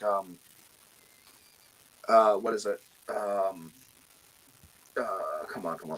Having there's animation accurate Cheetor. Cheetor, thank you. That's what it was. Like, do you think we're going to see? I think we'll see like the main Autobot cast, like the main 5. I do believe so. For the Predacons, I wouldn't be surprised if they leave a couple out. Like I bet we won't see like Pterosaur, or Wildbender is going to be in this toy line, right?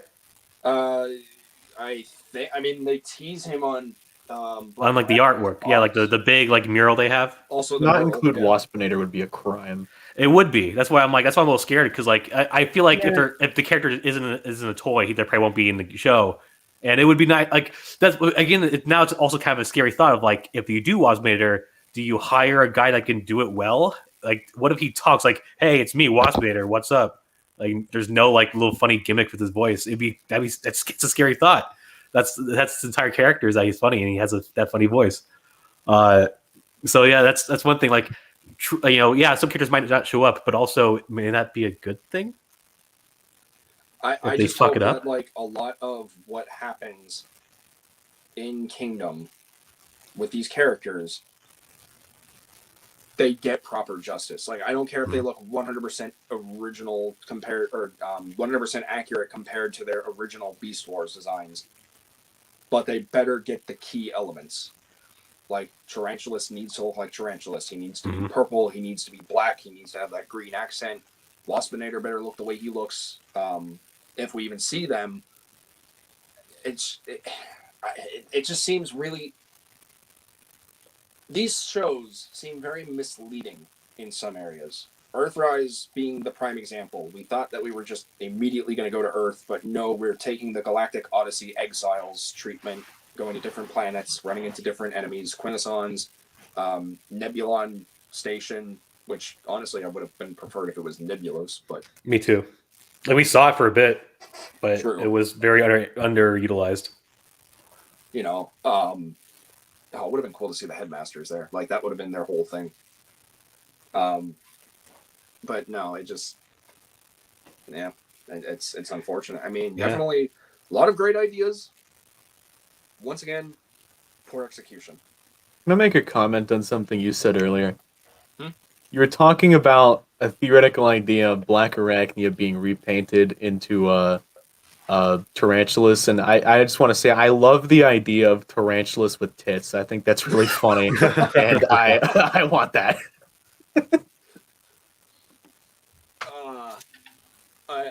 If it was like a new female Predacon, I'd be okay with that. No, I want it to be tarantulas. That's his farm. That's what he is. Like Oh, he has a backup plan in case he dies. He clones himself, but it's just like, oh no, I used the black arachnia DNA. Oh, now I have like double D cups. Ah, shit. No. Gazes down at his tits. Oh and he's god. like, "Peace." I am making that a cursed. custom now. I'm doing God that. damn it. I'm setting a new one. Yeah, I'll accept it. I love tarantulas that much. I mean, seriously, I do. Then you'll be happy that I might be adding him into my AU. Got him Maybe. right here. Oh, you better. Got him right here, and I got his transmetal form. Because I love him that much. I have Mr. Thanatos Prime to thank for this one, because he hooked me up big time. I would love if they made another Tarantulas figure. If it's or like if a third party made the IDW version, that'd be great. Oh, I'm waiting Figure. on a toy. I love the design for that that specific the one. way that he looks, like the pseudo realism of Like his a actual tarantulas, Yeah. tarantula mode, and then he has like the ability to like shrink down, and it's so cool. Mhm. We're we're getting off topic. Is this? I think that might be the ending of this. I think that's it for the reviews for Yeah. Earthrise. So I guess There's overall, one final like- thing that I want to Yeah. say about Earthrise, and this is just something I didn't get to comment on because I wasn't a guest at the time. But here's my point. I was gonna do a megaphone filter, but it didn't work. But they butchered Nemesis Prime. They teased him. He was there for 3 seconds. I hate everything. They released a leader class of him. He was there for 3 seconds. I just want Nemesis Prime in a main show. Oh my god. I hate Hasbro. I hate everything. no, It's totally understandable. You're so right. Best word to say is butchered. Well, my point is, like, it's like this is coming from like someone who is like, my whole goal collecting wise is to have every Nemesis Prime in existence. I want this so bad, and it's just I was like, oh, well, maybe there'd be a plot line about him, and then I got 3 seconds. It's like, oh my, I'm gonna throttle myself into the void. Anyway, that's my thing. Go to Netflix with a crowbar. Yes. Where is it? Where's my crowbar? God damn it! Where'd I put it? I don't know where it is. I'm finding it. Oh, I did this. Hello. What the heck? Also, hi TF Customs. Hola, I did not know Ah. I was in this. No, we saw you. We just I'll be right back. Are you Gotcha. actually gonna go find your crowbar? You better goddamn believe I am. I swear, if this is all a joke and you're pulling out like the Studio Series crowbar, Oh, that'd be even better. No, he legit has a crowbar. Sorry, we didn't just acknowledge you until now, bro. I haven't been paying attention. I broke my my phone holder for my tripod, so I've just been sitting here swallowing shit. and self-pity Oh, shit, dude. because I Oh, can't do man. any step motions now. oh fuck, dude, I'm sorry about that. That sucks. Well, I guess that's perfect way to the segue. Let's go ahead and just talk about the toys because we got quite a bit of toys to talk about. So, Where are we starting? Because I have half of them in front of me. probably I don't know. Do you guys want to talk about all the toys, or do you want to talk about like the ones that just primarily showed up, or like how do you Like, because you were meant like, are we talking about Earthrise toys, or are we just Yeah, talking about Kingdom Earthrise toys? toys. Oh boy.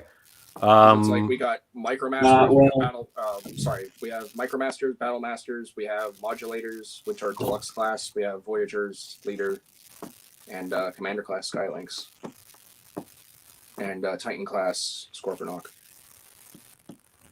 I guess we could talk from like the ones that the least amount to the most amount. Megatron, terrible, absolutely terrible. Earthrise? Yeah. Yeah, that toy. I like the Siege mold, but what did they do wrong? The face, the Earth tank. I was gonna say like I think isn't the sword cannon like thing they do in the Earthrise one completely like it's botched and not as good as the Earthrise one. The sword? Oh no, the sword is literally based on the Generation 1 toy. It's ugly. Oh, okay. Like but like let's say like the way it's a transfers from being a sword to being the turret tank, because like I see pictures of it and it looks like it's pretty much the tank turret and then a little bit of the sword is there. Like from what I can tell, like it's not a good transition compared to Siege, where very much like yes, this is very right. much in your face. You see it. It's not as seamless. Yeah, it's very obvious as Kibble. Yeah, it's. Now I didn't find the crowbar, but I got a gun. Jesus Christ! He's got a gun. So it's here on Netflix. I don't know what I'm doing anymore. Hey, I'm not liable for what he says. Okay, I have no affiliation to this. This was his idea. It's not even a real gun, as it cap. But of course, it has the orange one. Well, what other cap is it gonna have?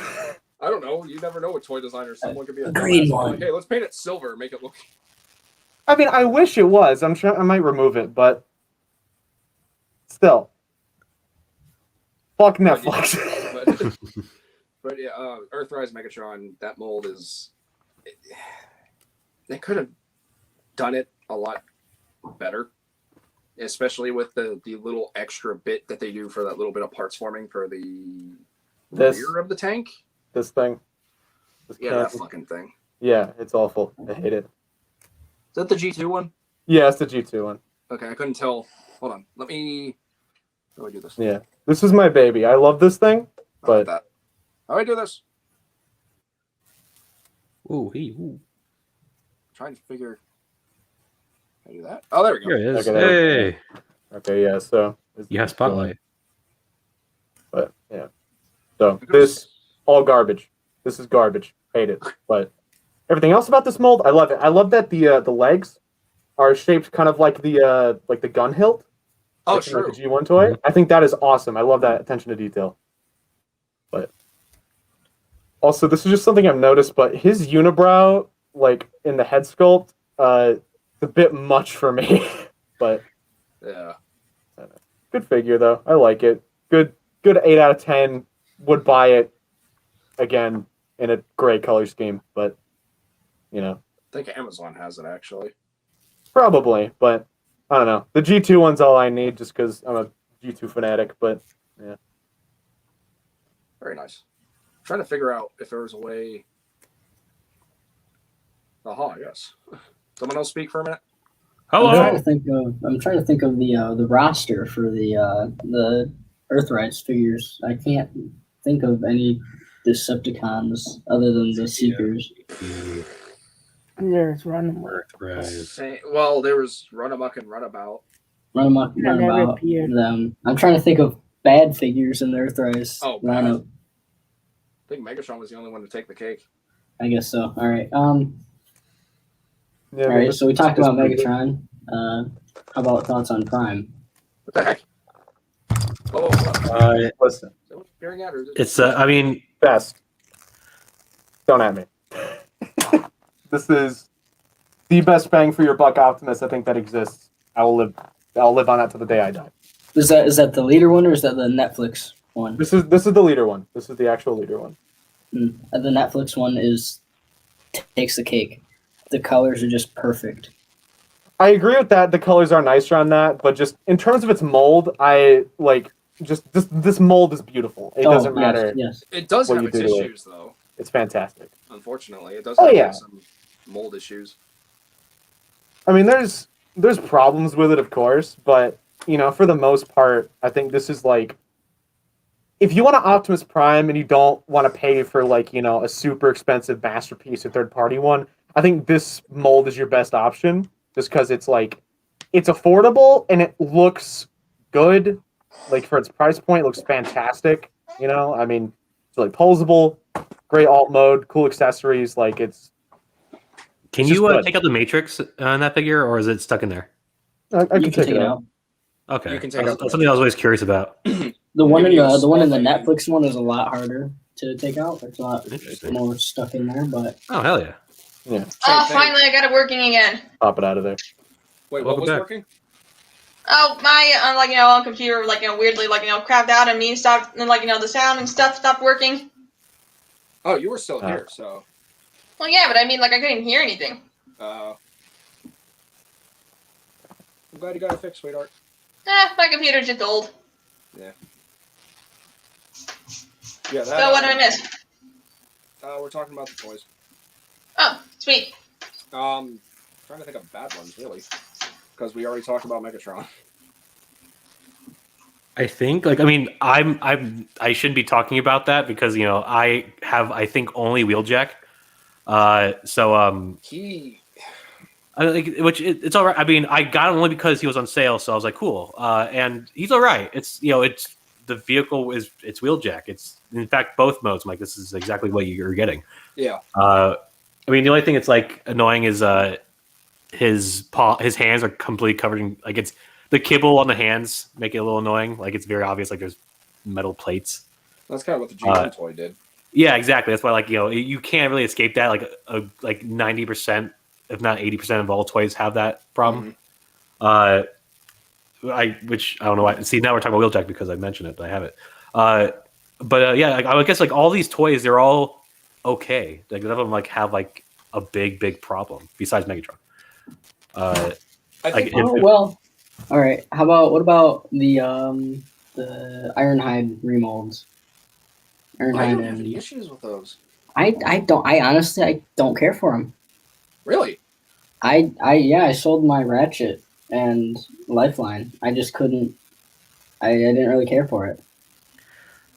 Are they deluxes or are they Voyager? Yeah, they're, they're deluxes. They're big deluxes, but they're deluxes. Yeah, they're deluxes, but they're tall deluxes.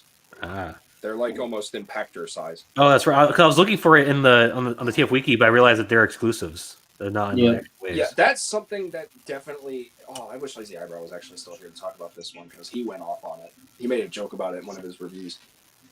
Earthrise has a lot of exclusives. They sure do. This whole Transformers Prime, or I almost said Prime Wars trilogy because that's what my brain's programmed to now. This whole War for Cybertron trilogy has quite possibly the most exclusives out of every other Transformers toy line. Yeah. Unless you count convention stuff like BotCon and the Transformer subscription service. But even then, it's this toy line has so much. God, who all was an exclusive in Siege? Impactor, Mirage, Aragon. If you want to count Gen Selects, technically the Power Dashers. They're Earthrise. I mean, okay, Lazy pretty much confirmed it. No one gives a shit about the Coneheads at all. That's why they were exclusives. But Skywarp and Thundercracker, really? That was a little ridiculous. Yeah, that does suck, huh?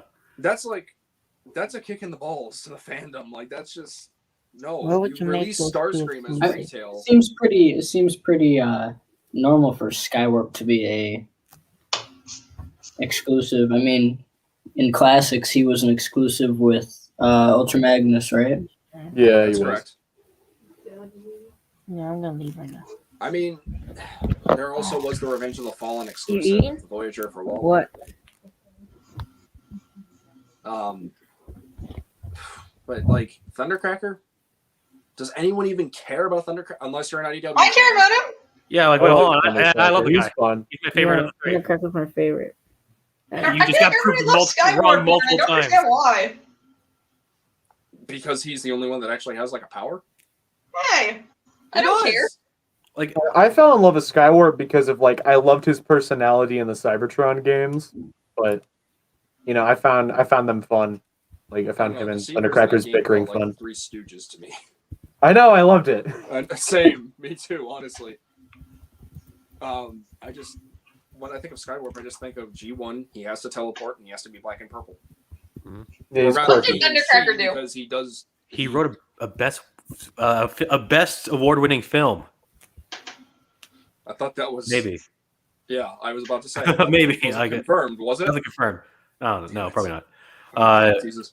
I mean, that's that. Besides comics, then Thundercracker is just he's the blue one. according to better the known bio blue from one. Bud Budiansky, apparently he has like the power to have like literally create sonic booms. Oh yeah, that's right. He literally makes sonic But booms. that's literally what a jet does. Oh, Yeah. like that's a pretty crappy power for a jet. That's what I'm saying. How do people like Thundercracker more than Skywarp? Skywarp It's can a teleport. better sonic boom than the other one. I will give him better powers in my AU! Oh god. And more better roll, apparently. When I think Seekers, Starscream, mischievous little douchebag, Skywarp, semi-mischievous little douchebag, but can teleport and has a cooler color scheme, and then Thundercracker. He's just there. I'm so not gonna have him just be there. I have like this whole character arc for the guy. I genuinely don't care about them. Ron I don't really understand is how he favorite could be dog. exclusive. Like I get it, it's a 2-pack. From a business standpoint, that's smart. The But 2-pack why would should have been you released everywhere. But why would you make 2 of your most popular characters in the Seekers exclusives and very hard to get, and also make them Amazon exclusives? That was awful. I still can't. I want to Siege Skywarp still. I can't find one that's like not That fucking brilliant. Why was he a So do I. Ugh. That's the only War for Cybertron figure I want. Like just to complete the trio. That's it. Why? I wanted to get all the What's Siege Seeker That molds. doesn't make any sense. You get Thundercracker and Starscream released in retail, but no, you have to have your fucking. There's always got to be your one Decepticon exclusive. Phantom Strike, whatever the fucking was. I don't remember the name of the box set. I'd have to look at the box right now, but that was so dumb. It's a good Skywarp though, but ugh. I had a chance to get it, but I really just didn't want the other 2 figures, so I passed on it. And then a day later, it was sold out, and I was like, should have gotten that. I've had that moment too, TF Customs, numerous times. I'm gonna go, guys. I have to go do something. Okay, man. I'm gonna see if I can add BC in here because he Oh, actually please did do. say- I want to hear his standpoints. Let me go ahead and get the link if it's not already on my phone. Nope, I have to copy and paste it again. Also, I'm gonna take a I might- sidetrack while you're doing that. Hmm? Do you want me to like talk about something while you're doing that? Yeah, because I also have to go get my Okay. charger. Okay. because the Earthrise. charger- Earthrise figures that are good. Okay. This one blew me away. Granted, it is a remold, and I just hadn't experienced this mold before. But Smokescreen. Your Yes, mouse is back. absolutely loved it. I love Absolutely this loved figure. it. I bought this and was like, well, he's gonna look cool as a brick on my shelf. But this thing has like such dynamic posability. Like, I mean, like look at that stance. Like, that's insane. I need to learn how to do post that. my figures. Okay, I'm legit gonna be right back. I have to go get my charger. Okay. Just beautiful. I've never been so impressed by anything like for this price point. Like this posability is insane. Beautiful. Absolutely beautiful. And then another one I like that is just basically just from Siege, but it's in Earthrise, is I really like Rotor Storm. He's a good figure. I enjoy him. It doesn't count. I mean, he technically does. He's a Gen Selector for us. He's a Gen Selects Earthrise, so he does count. He's great. The paintwork in general, like I love his head sculpt. Like this thing's fantastic. Oh, Spinster- thank God they changed that, right? Because that could have been really that bad. legit was gonna make me angry. Oh yeah, no, that would have been fucking awful. Yeah, no, he's Because how could you properly reenact that one panel in that one comic before he yeah, died? exactly. Okay, I love me some obscure characters. He's so obscure, and I'm glad that he's real now. That's my thesis. Like, I'm all about the dumb, weird, obscure characters that nobody cares about. And Yeah, that's Sky my Gary. pick. I love Sky Gary. Oh my god, I want a new one of Sky Gary. I would kill. I just want a Sky Gary. I want an actual one. I've been thinking about buying one on eBay, but they're so expensive. Hey, Josh. All right, other figures. I'm a I Sunstreak. actually Can everybody hear me? that I hope Yep. I have one that hopefully no one has. Because All right. Well, anyways, in that regard, guess who's back again. BC's back. Tell a friend. Hi, BC. This ain't your stream. Anyway, sorry. So, if we're talking about the good ones, I'm going to showcase this one because I adore it, and I also have one thanks to Rebecca here. So that means I'm going to turn on my camera, you're going to see my ugly mug as well as 5 others. You're not ugly. You're not ugly. Thank you. Earthrise Quintesson. Oh, yeah, that's a cool one. I fucking love this thing so much. Here's the This thing. is one of the quick. coolest figures to exist in the Earthrise toy line. The whole Transformers toy line, even. This has to be one of my favorite figures of like all time. Without a doubt. Like, I genuinely really love this thing. I love that the Quintessons finally got some love. I would have grabbed Alicon, but I just like this a lot more. Little evil multi-faced totem egg. Just he's Make him spin. got all 5. Yay! So is it meant to be the Quintesson, or is it meant to be the extremely disappointing Decius? Probably both. Wait, can you remove the heads in the toy? If Nice. you write through videos, I believe you can. Hell yeah! Like, I mean, besides breaking it, obviously, because Yeah, I think they pop off. They're not on That's pins. cool. They That's good. they fold down for transformation. at least it, like, Heads? because like that way it's like now you can interact. You can do that thing in the show that everyone likes. Yo, I mean, it's cool to have the Quintessons in the toy line, especially like an accurate one. Though I am kind of like even I'm like, what does it turn into though? A cage A prison. A holding for a cell little dude? for Micromasters. I guess. Or, I mean, if you wanted to, and I'm just gonna show it off, even though it's really not much of a transformation. If you really technically wanted to, you could even just have it be like a Cybertronian tower. Like, literally just use it as a prop, That's true. which is what I plan on doing in a future stop motion. Which, speaking of Quintessons, a little bit back to that show we were talking about. So did the Quintessons create the Transformers, or did they enslave them? Enslaved. Enslaved. Gotcha. Because Scorponok was all saying like, "You talk about our creators," like, so that got me confused. I was like, "Wait, so they made them or not?" See, I was thinking he was referring to Primus initially, and I'm like, wait, no, this is going straight for G1. They got to be talking about the Quintesson, which we saw like what, you can have like prior. Yeah, so that's why like, oh, they're doing the G1 route, but also like, but then you see Alpha Trion with the Prime relics and like, oh, so they're doing the Prime stuff. So, it's overall it's a little weird. So there it is. Yeah, it's a tower. This is like a Cybertronian tower. It's weird. It works. And with the hit of a sledgehammer, you can reenact the Sea of Rust. Oh God. Damn. I'm surprised Right, sir. that I'm surprised they haven't done like a custom, or not custom. They haven't done like a Gen Selects Moonracer. Yeah, where is that at? This should be a thing. It has to be able to have the SS86 cup syndrome. You have to be able to pull off her limbs. It's a shame that like, isn't that like lady? It's just light green Chromia in the show, right? Yep. That confused me as fuck. I honestly thought that she was Chromia. Yeah. I was so mad when Moonracer so died. mad. I was like, yo, what? Chromia's back? I thought she died.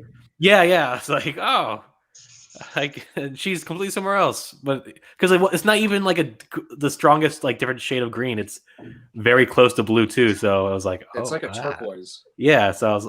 Which isn't even Moonracer. She's supposed to be like a mint, like seafoam green. Yeah.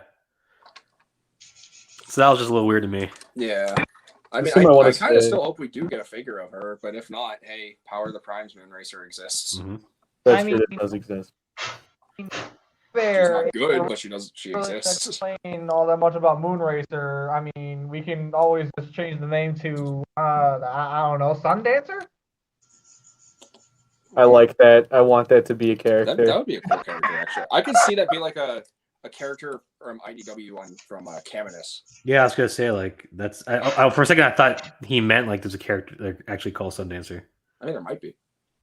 If we have characters from like Transformers Animated known as like Lickety Split and whoever else the other one was, then might be a Sundancer. I don't know.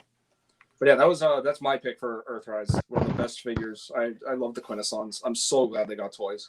That made me so happy. I have a Earthrise figure that I can show, but for disclaimer to anybody who doesn't already know, I no longer buy Hasbro mainline. I only really buy Masterpiece, but there's one Hasbro mainline figure I made a 100% exception towards, and that is, if I can get this one again, how do I flip it? Oh man, screw it. Is this guy, Earthrise Skylinks. Yeah. Yes. Yeah, Skylinks is. If it wasn't $80, I would totally get him. Do it anyway. No. See, you know what's something really- Dumb. I got this for free. I got mine. Lucky. Well, thanks, Marvelous I got Prime. this entirely for free because I traded out a bunch of other stuff. Oh, gotcha. And he was like, dude, I have nothing I can really give you. I'm like, well, tell you what, let me try out that Skylink real quick, and if it looks good on my shelf, I'll take it off your hands. He's like, okay. He brought it over the next day. I threw it up here, and there it is. That's a good figure. It is a great. He is pretty good for what he is. I mean, like, if you're gonna try and tell me that this is as good as this, we're gonna have to have a very long conversation with your choices of figures at that point. But for what these are as a whole, I do really like Skylinks, especially when he's with that. Didn't you ask me to help persuade you on which Skylinks to get? Yes, I did, and the reason why was because I was already in talks with this guy, and I was kind of trying to come up with a way to talk myself out of it. And as soon as you showed me the scale chart for him, I'm like, well, fuck. Now I kind of have no choice. He's the only one that's gonna fit my fucking shelves. Oh, I'm sorry. Are we allowed to cuss in this? It's my live stream. Yeah. I've said like fuck 8 times. All right. I've been saying fuck and everything else, even when Lazy was here. So. Okay. I needed to be respectful. I'm trying to be respectful. That's all. I appreciate it, but on my stream, you're good. Unless someone in the actual panel doesn't want to hear cussing, then we'll have to watch it. But as far as I'm concerned, fuck it. Yeah, they can cry about it. But yeah, real quick though, something I wanted to bring up for like not just Earthrise, but for everything throughout the entirety of what is effectively going to be the War for Cybertron trilogy. There's one thing we need to keep in mind as far as the animation goes. They went with CGI animation, correct? Yeah. So we need to bear in mind, in comparison to 2D animation, where they can do way more designs and way more characters to be able to just fully flesh out a cast and put in so many different designs and things, with CG animation, it's that much more expensive. So therefore, it makes sense why they didn't do the Micromasters, because it's not going to be nearly as easy to do 4 or 5 Micromasters and then just completely repaint them and claim they're the other characters. When like that's not going to fly. It's just not going to fly with them. Because of the fact that the CG animation is so much more expensive to animate, it makes more sense to just stick with the bigger characters, because if they have, like with Sideswipe, we had the standard Sideswipe. I believe somewhere in there we saw the Tiger Tracks. I might have caught him at least once. And then we saw the black and blue Sideswipe. I believe we saw G2 Sideswipe in there. And like we basically saw all these different colored versions of Sideswipe, all basically utilized to fill in the death sequences. Yeah. Deep cover as well. That's the black and blue one. Yep. Deep cover, yeah. I don't give a shit at this point. I'm upset too that the Micromasters did not show up in this, especially since we got to see Cog basically do a backflip and become shoulder cannons. I'm real pissed that we didn't get the Micromasters turning into their weapon modes to blow the shit out of things. But I do understand why they didn't do it. I was hoping like the Micromasters would be like Armada Minicons, since the toys actually combine into weapons. Thought that would be cool. That's what I was hoping we were going to get, but unfortunately that's not even remotely close to what we got. No. Hope is not something you should have while discussing these shows. Yeah. That's all I'm saying. They're I don't want to take over an entire section of the stream to talk about this, unless of course if the host is okay with it, I will definitely take the floor for a bit. But just I'm only speaking on what I heard, what I managed to get in on. When we finish the main topics, we will probably have some free time. I'm probably gonna do the stream for like another hour, so then we can do that, and we'll answer questions if there's anyone in the chat. Which I don't even think we have any viewers, but whatever. I'm trying to make sure that I'm not taking up too much time. No, you're good. It's good to have you back. So yeah, if we're continuing on with Earthrise toy discussion, we already talked about Wheeljack, Quintesson, Skylinks, Megatron being arguably the worst so far. Because that pleasure goes to RC. I don't know. I like the mold. I just don't like that it doesn't have transformability. Okay. But that's as far as it's not a bad. That's what makes a transformer a transformer. It should be able to transform. It should be able to be somewhat of a challenge, but it should be able to be a fun conversion. You take that aspect away. Hear me out. Headache. Hear me out. Hear me out.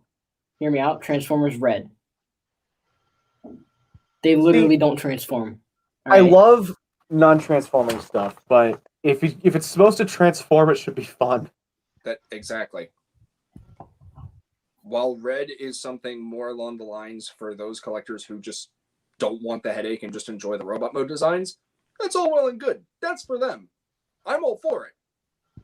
But when you make a figure of a popular character for the third time, and it's supposed to transform, it's supposed to capture both the robot mode and the vehicle mode, and the conversion process is just completely dropped on, you're left with a headache.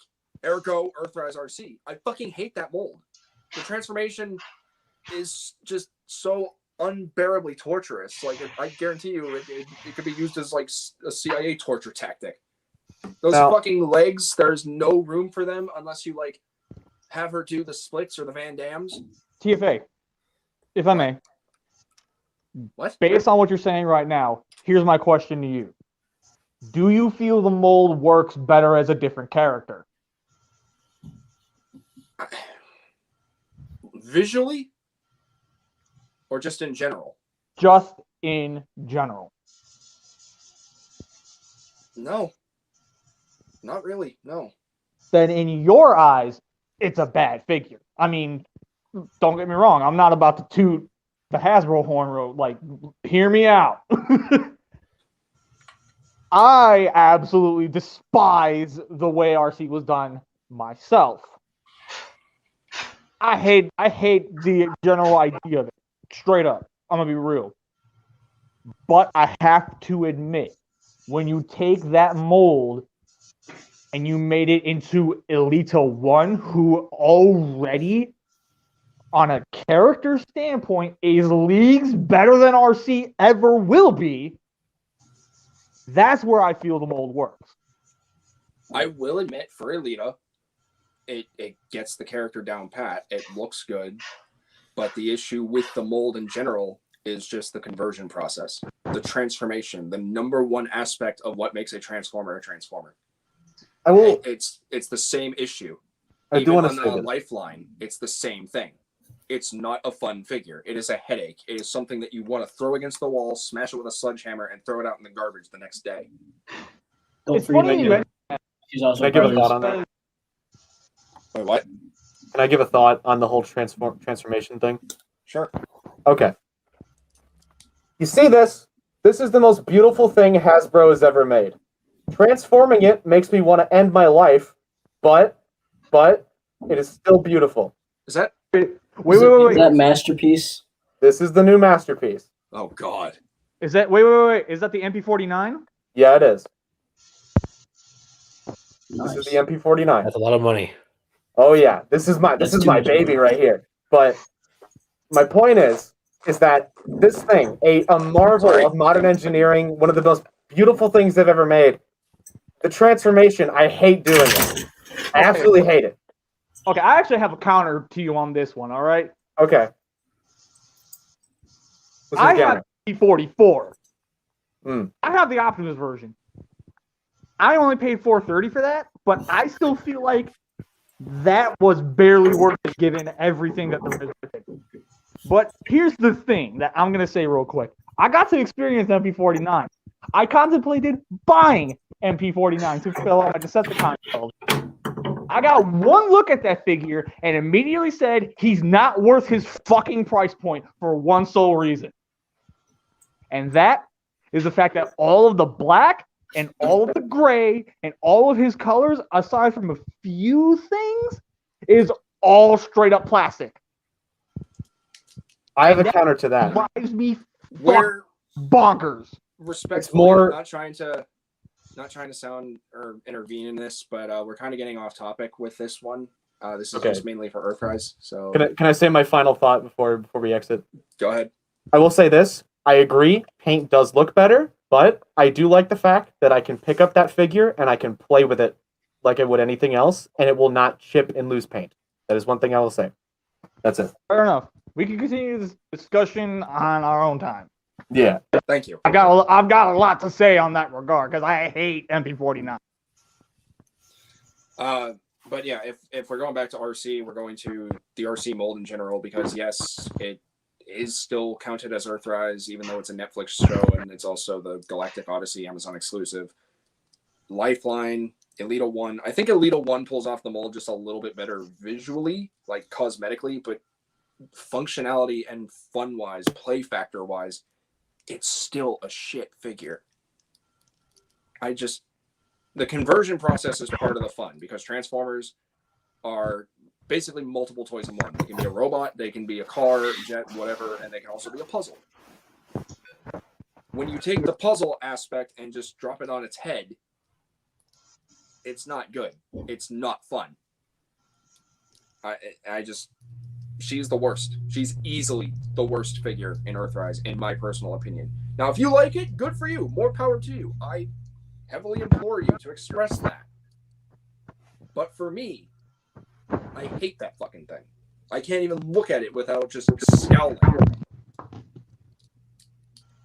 The only reason I got it was because I thought, hey, I want to give it a chance. Maybe I'll like it. It looked cool in the promotional images, but of course it was CG rendered at first, so maybe it'll be better in hand. No, I got it. I tried transforming it for about an hour and a half, and then I just looked at it, and I'm like, why did I even bother with you?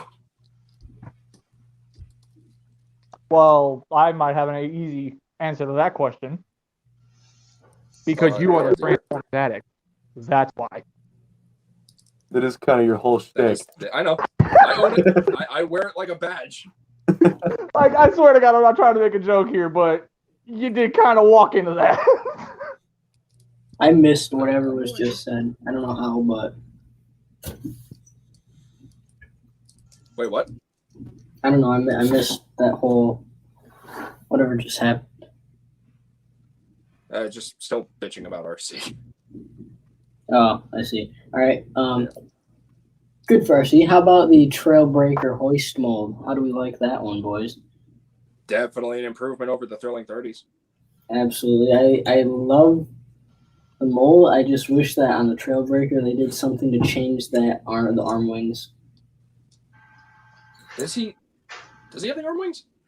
Oh wait, no. I'm thinking of the back wing. Sorry. Yeah, those I really do kind of wish they like added like a pin or a hinge or something to like fold up more, but then again, that might have Too bad Lazy Eyebrow isn't here. Because he did that mod on his. Huh. And it does make it a ton looks like a ton better.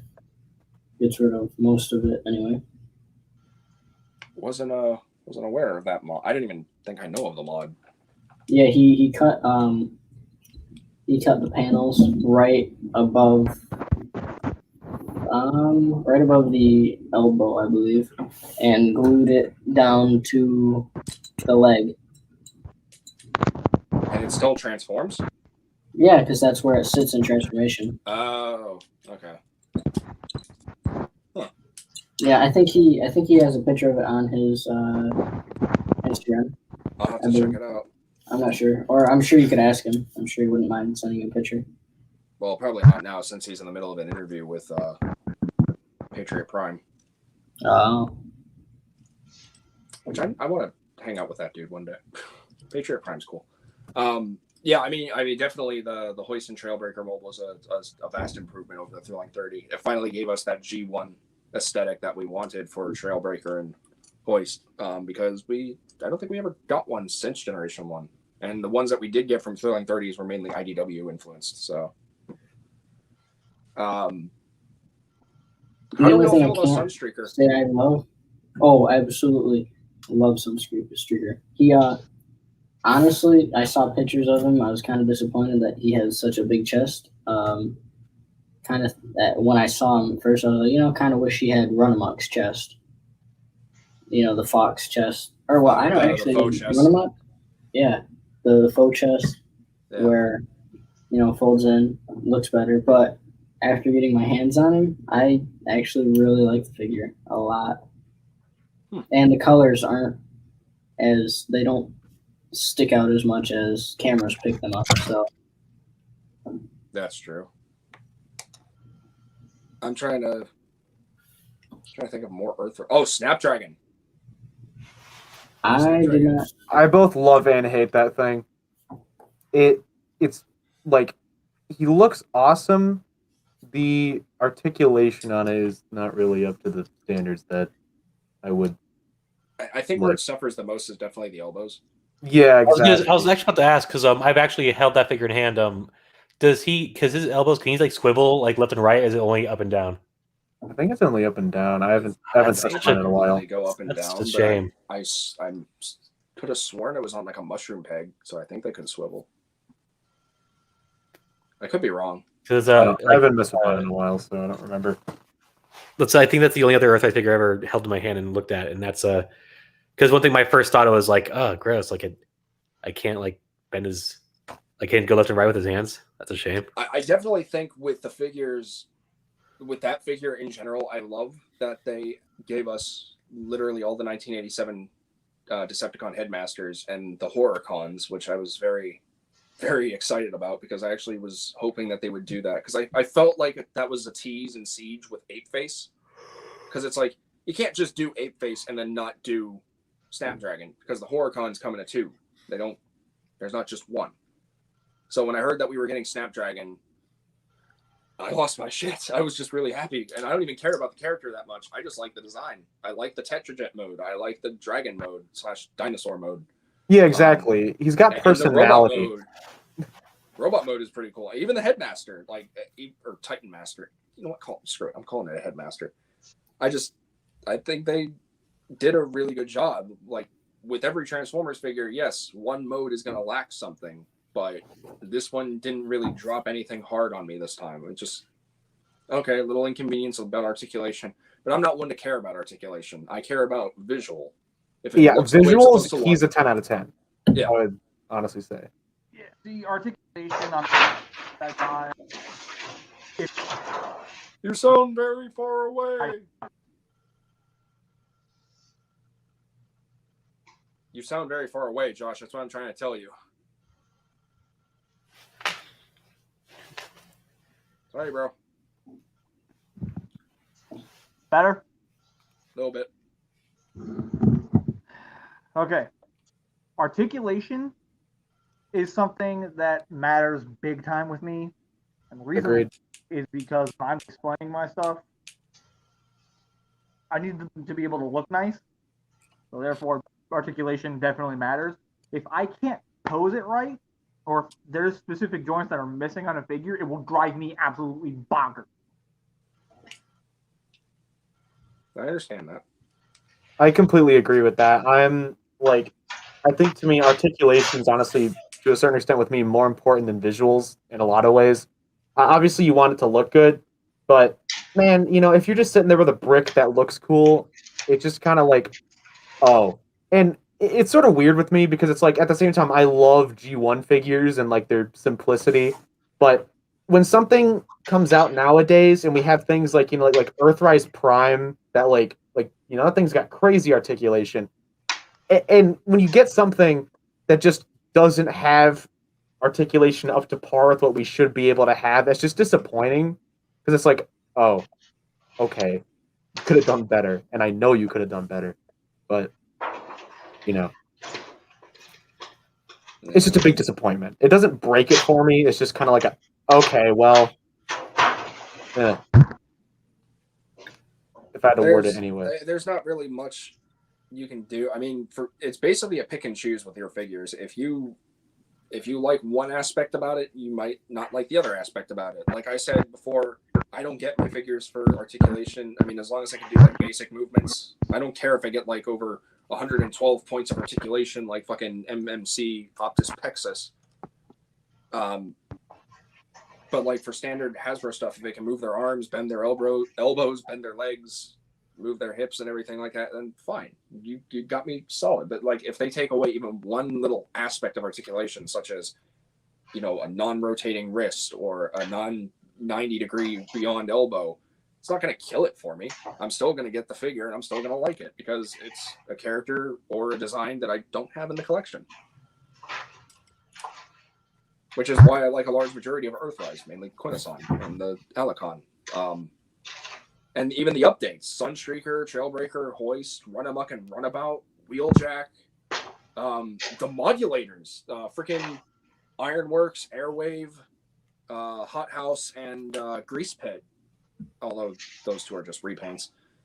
I thought that was a really neat idea, taking pre-existing Micromaster bases from like 1988. That's about right. I thought it was a brilliant idea to actually turn them into full-fledged Transformers characters and also still give us the Micromasters to go with them. Albeit you had to buy like a 10-pack of Micromasters at Target for like $30. Which I had at one point. As do I, but I still do. I thought that was brilliant. And I like the idea that they revitalize something like that. Like even with the weaponizers from Siege, they managed to take 6-gun, Cog, and Brunt and actually give us the components to the Titans that were not included with the actual figure. Which is why I'm hoping to God, even though there's a listing for him, which is pretty promising, they better do Slammer for Metroplex. And even Fast Track for Scorponok. Like, they did him. They didn't have to. They did. And they all look great. And I love the idea of, like, the different weapon loadouts and all this other stuff. The fossilizers, too. Fossilizers were a brilliant idea. I'll agree with that. I like it when stuff improves your arsenal or is really customizable. That's why I love, like, the weaponizers guys and stuff like that. Just because it's like, I waste a large amount of time, probably more than I should, just sitting there with like Siege Optimus shoving random pieces of equipment on him from those weaponizer guys. Like, it's fun. Like, they're fun. Trailer? Who needs like 4 drones? Who needs Wing Saber and Leo Breaker? Make a super mode Optimus Prime with nothing. Just put a bunch of guns on me. That's all it takes, but it's fun. Yeah, I definitely love that aspect of Transformers. They definitely made that a lot of fun recently. But yeah, I mean, like, even figures or characters that haven't gotten figures from literally like the late 80s, like Double Dealer, I never would have expected to get a Generation 1 modernized rendition of him, and he turned out beautiful. Oh yeah, with leg issues. Yeah, which everyone keeps talking about, but I don't see it because I overlook stuff like that. That's like I've heard people saying that, like, "Oh, this breaks, this cracks." It's like I haven't had anything happen yet. I haven't had that, but mine, like, my copy is just so ungodly loose that I can barely like get him to stand. That's my only issue. But that's just a my copy thing, and I acknowledge that. I definitely think that with a lot of these figures, they are really trying to just finish up and bulk out the rest of the G1 cast so they can move on to the next best thing, being Beast Wars, which is a nice segue into what we're going to be talking about next. As for the Beast Wars toys so far with Kingdom, I like the idea of a Generation 1 and Beast Wars line colliding like that. I think that's great. That's a good way to cater to both markets or both fan bases of Generation 1 and Beast Wars. I agree with that. Cyclonus, absolutely gorgeous. I still need to get that. He's so fucking good. I need that. You wanted to say something, Josh? I'm sorry. I already have a bit of good theory about the whole thing of G1 and B Thor colliding. I'm gonna shut my mouth because the moment I speak up about it, there's gonna be a lot of controversy thrown at me. Well, it's more into the show section. I'm kind of still talking on toys a little bit, but we do have a speculation type thing. What about Run Amok and Runabout? We didn't talk about them. With the toy. Okay. I do have a comment to make on those guys. So I have mine right here. He's pretty good, but I will say the only thing that I have an issue with at all on this entire thing is his shoulder design.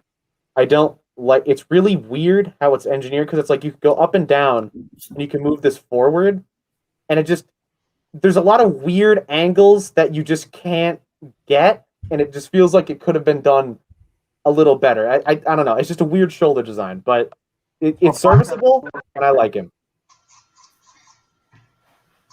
That's my only complaint. Shoulders from like Wheeljack, or did they? Yeah, I think so. I don't have Wheeljack. I've only seen images of him. So. Here, I don't have him in front of me. I mean, I've got a Wheeljack. No, those are different. Those are different. So they because, did remold them.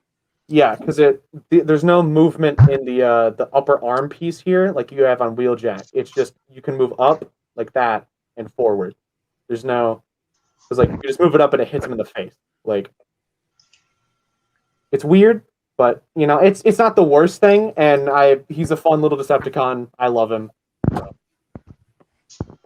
Yeah, I like Runabout and Runabout. I didn't even think we get them. Yeah, I'm kind of surprised they exist as well. I hate that Runabout was an exclusive. Yeah, that he was very annoying. At least he was able to be found in targets compared to Thrust. See, in my state, it was the exact opposite. I got nothing but Thrust. I saw Runabout once. Well, look at you. My name's BC. I'm special. God, I want some of that distribution. Ooh, Lord, don't get me started. That's an episode for another time because that's just going to be an ongoing topic that's always going to be talked about on TFTC. Why? Because it doesn't fucking improve. Sorry, I had to get that out. No, fine. Anyway. Wait, look. The G1 characters. Didn't your mama didn't talk? Oh, goddamn. I had a joke and it just fucked up. Didn't your mother ever teach you not to talk with your mouth full? I know. God. Give me a second. The G1 characters that are showing up in the Kingdom toy line, as well as Studio Series, for a little bit of extra credit. I strongly believe they were never meant for either of those lines. They were meant for Earthrise. These were all going to fill out the rest of the line, and then they were going to move into Kingdom, where it was all going to be Beast Wars. They changed this plan to start shoehorning in other G1 molds that they couldn't quite fit into the Earthrise line because of one very specific thing. COVID. Technically, two very specific things. The anniversary of the 1986 movie. Well, the Studio Series 86 guys make sense in their existence, but I do kind of agree with what he's got to say about, like, I could totally see Cyclonus and, like, all the new, like, Kingdom guys being a part of Earthrise originally, but then just getting don't get me wrong. I mean, it was definitely predictable enough for that to happen because it's like we're getting characters like Huffer, we're getting Warpath and Inferno, and I'm trying to remember. No, that was literally it. It was literally just He's got like 5-6 waves. Earthrise got 3. Yeah, what the hell happened? Well, aside from COVID, but yeah. Yeah. All because of COVID, Earthrise got 3. Yeah. Now, again, I have no beef with the Hasbro toy lines. I don't buy them anymore, but I do still pay attention to them every now and again, for the sheer sake of that's my shtick. I pay attention to these things. Yeah. Because there's always going to be something that everybody wants to talk about. Mm-hmm. That being said, I don't believe that Earthrise was only planned to have 3 waves. I don't buy it. I do not believe it, not even slightly. There's no way in hell. No, especially with like the vast amount of times it took for wave 1 to finally get out, and then wave 2, it definitely did seem like there was going to be more. So your argument, you know, your points are valid. It does make a lot of sense that Cyclonus and Warpath and those guys and the SS86 dudes as well, if we go there, I mean, they definitely could have been added into Earthrise wave 4 and 5, because you said it, COVID, it really just fucked things up. I don't think SS86 would be a part of Earthrise at all. I think that was always probably intended to be its own thing. I don't know. Because... It really seems like with SS86, it has the same feel as some of the Kingdom stuff for the Earth modes. So like with Cyclonus, like he feels like he should have been 86, but he was in Kingdom. Scourge. I agree with that. I definitely think that Cyclonus should have been a Studio Series 86 figure. It's like I get that more with like after messing with them, because I have Hot Rod and Scourge currently, and Scourge definitely feels like he could leak into Kingdom. Yeah. Hot Rod feels too engineered to be his like 86 kind with of. Hot Rod, I agree. He definitely SS86 all the way. But like simple figures like Cup, Blur, Jazz, I could see them being like Earthrise or Kingdom. I think Blur and Jazz, yes. Cup, no, because he has that movie feature where you can detach his limbs. I think that's also fair. That's too engineered to be studios. That's too engineered to be 86. I think that's very fair. Well. But you can't disagree with Blur, because he literally basically his Titan's Return transformation with the head attached. Yeah. Like, for real, is that the case? Wait, what? Is that actually the case when it comes to 86 Blur? You're breaking up just like slightly, and you're very. What I'm asking is, the 86 Blur, does he literally basically share the same engineering as the Titan's Return figure? Oh yeah, the only difference is he doesn't have wheels, and his chest rotates. Everything else feels like a legit copy and paste from Titan's Return. I'm done. I mean, in all honesty, the Titan's Return one's pretty good. I can kind of see why they'd copy it. Like, I mean, same. Like, for real, Titan's Return was great, but I don't know. It's very debatable, because it's like that Blur is great, but I still feel like he could have been in Kingdom or Earthrise. So, Brian actually. Hello, Brian. Makes a good point. We could also say Springer and RC as well as the Quintesson were meant for SS86. That's true. That is very true. Honestly, that whole Quintesson Judge pack thing, I thought, like, I'm surprised that's not a Studio Series box set. I thought that was going to be like a tease to SS86. In a way, it kind of was. But like, it seems to be just, hey, this is an exclusive set we're doing. So, if you gentlemen could excuse me for just one moment. We did touch on Kingdom a little bit there with Cyclonus. Yeah. I think one very underrated figure at this point is the Core Class Prime. God damn it. I have it. I like it. It's okay. The only reason he got that was for the Titan class arc, which we now know that's happening thanks to online leak listing. So yay, Titan class arc. And also we knew it was going to happen because of that giant ass mural from online Fan First Friday. There is going to be another half of that mural. It's so posable for such a small figure. Yeah. It's just really, I really enjoy it. I bought it to give it a shot. and also I bought it. I TF thought it Addict. looked cool. But I genuinely, like, that's one of the few figures I actually just don't care for. Like, the only reason I got it for the arc. That's it. I got it because I wanted to replace my 2014 one. What's wrong with the Thrilling 30s one? It's just not. It's more of that. I don't even know what it is based off. Is it based off the IDW? Yeah, that's exactly what it's based off of. I don't care for the arms, Okay. the like big arm flaps, and the chest. I will give Core Class Prime some credit. They did make a cleaner, smaller looking Optimus Prime. They really did. I mean, if you look at it how I look at it, it's got an ab crunch almost because of transformation. Because of transformation, it also has a waist or a chest swivel. I like Core Class Prime, I really do, but there's one variable, which I will show off an example of, that I think just totally devalues it for me. It's the third-party Legends offerings are beautiful. Like, this is from DX9. This is their Nemesis. Like, fantastic Legends Class Prime. Absolutely beautiful. And, like, the Core Class one is cool, but it's just the third-party offerings from Iron Factory, DX9, so many companies just totally, completely knock it out of the water.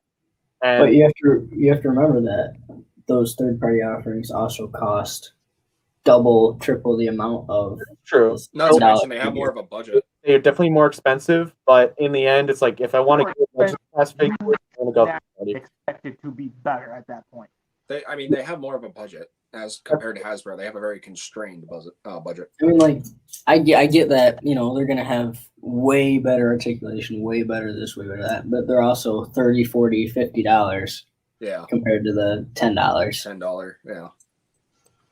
I think another kind of underrated figure also, and I'm just throwing this one out there because I don't think this one gets enough love. Core Class Vertebrae. I like her / him. Apparently it's a she. I don't know. Cool. But yeah, Rebecca's been here the whole time. She's just listening. Yeah, I'm just fine because I have like no figures. Yeah, no, that's not true. I got you. Oh wait, well, that's more of a collaborative. But no Earthrise figures, goofball. Or you Kingdom. got Grimlock coming on the way. That's not the same. I'm in that same boat, so I can barely talk. Yeah, I think just something as simple as this. I think they did a great job for a little, like, it almost feels like an old day scout class back in the day when a scout class was a scout class. I think they did a great job. I like the idea of like taking a Cyborg. You're the dinosaur guy. What Draco? What? Draco Rex, named after Hogwarts. Draco Rex Hogwartsia might be a young Pachycephalosaurus. What? Yeah, I see the Pachycephalosaurus part, definitely. But I think he or she, I don't know. Pick your gender for it. I don't care. I called it a he, and then someone pointed out, oh, it looks kind of like Slash. I was like, oh, like, isn't it Vertebrae? Isn't Vertebrae in like Prime a girl, or am I thinking something else? I don't know. I think like Vertebrae the character. I don't know, because isn't this named after the Prime character Vertebrae? I'm guessing.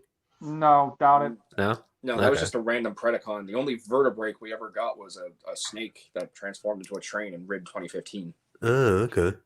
Yeah. Oh, yeah. He was a scientist. He ripped off Sideswipe's head. Well, he dissected. Yeah, that was lovely. That was fun. A la Sentinel Prime style. But I think definitely Vertebrae deserves to get some more. As well as Rat Trap. Rat Trap is really freaking good. He almost transforms exactly like he used to in the old Beast Wars cartoon. Ergo, Beast Wars G1, seeing as this is a revamp. When they do Rhinox, do you think like would you guys be okay if they just grab the Generations one and be like, all right, here it is? If they, I mean, it'd be a nice second chance. I have it still, and I think it's a great Rhinox. I think because I loved it, but I mean, there's not really much to improve. They were going for more of a realistic. What if those figures? No, that'd be stupid. Very stupid hypothesis. I was gonna say, like, what if those ones were to tease Kingdom all this time? Hello. That's not me. That's I'm not even on my phone. I'm on my tablet. That was probably me because my phone gets a lot of updates, even when I'm in the middle of a stream. So I apologize for that in advance. No worries. If they fix the legs on Rhinox, yeah, I agree. I really do agree that they need to fix the legs on that Rhinox because those knees were terrible. True. But it seems like with a lot of what. Wait, what? When it came to the Generations Rhinox, never had an issue with the knees. I wonder where mine is actually. I'm kind of looking around for it. Pretty sure it's here somewhere. Oh well. But yeah, when it comes to these Beast Wars figures, like, I'm curious to see who else they're gonna do. Like, are they gonna dive into more obscure Beast Wars figures? Like, are they gonna like? We already know we might be getting a T-Rex from the Leader Class Megatron, and unfortunately, it's gonna be a Target exclusive. So, could we be seeing like? I mean, we do have characters like Shadow Panther getting a repaint from Cheetor. Is that Generation Selects though? I could have sworn it was Kingdom.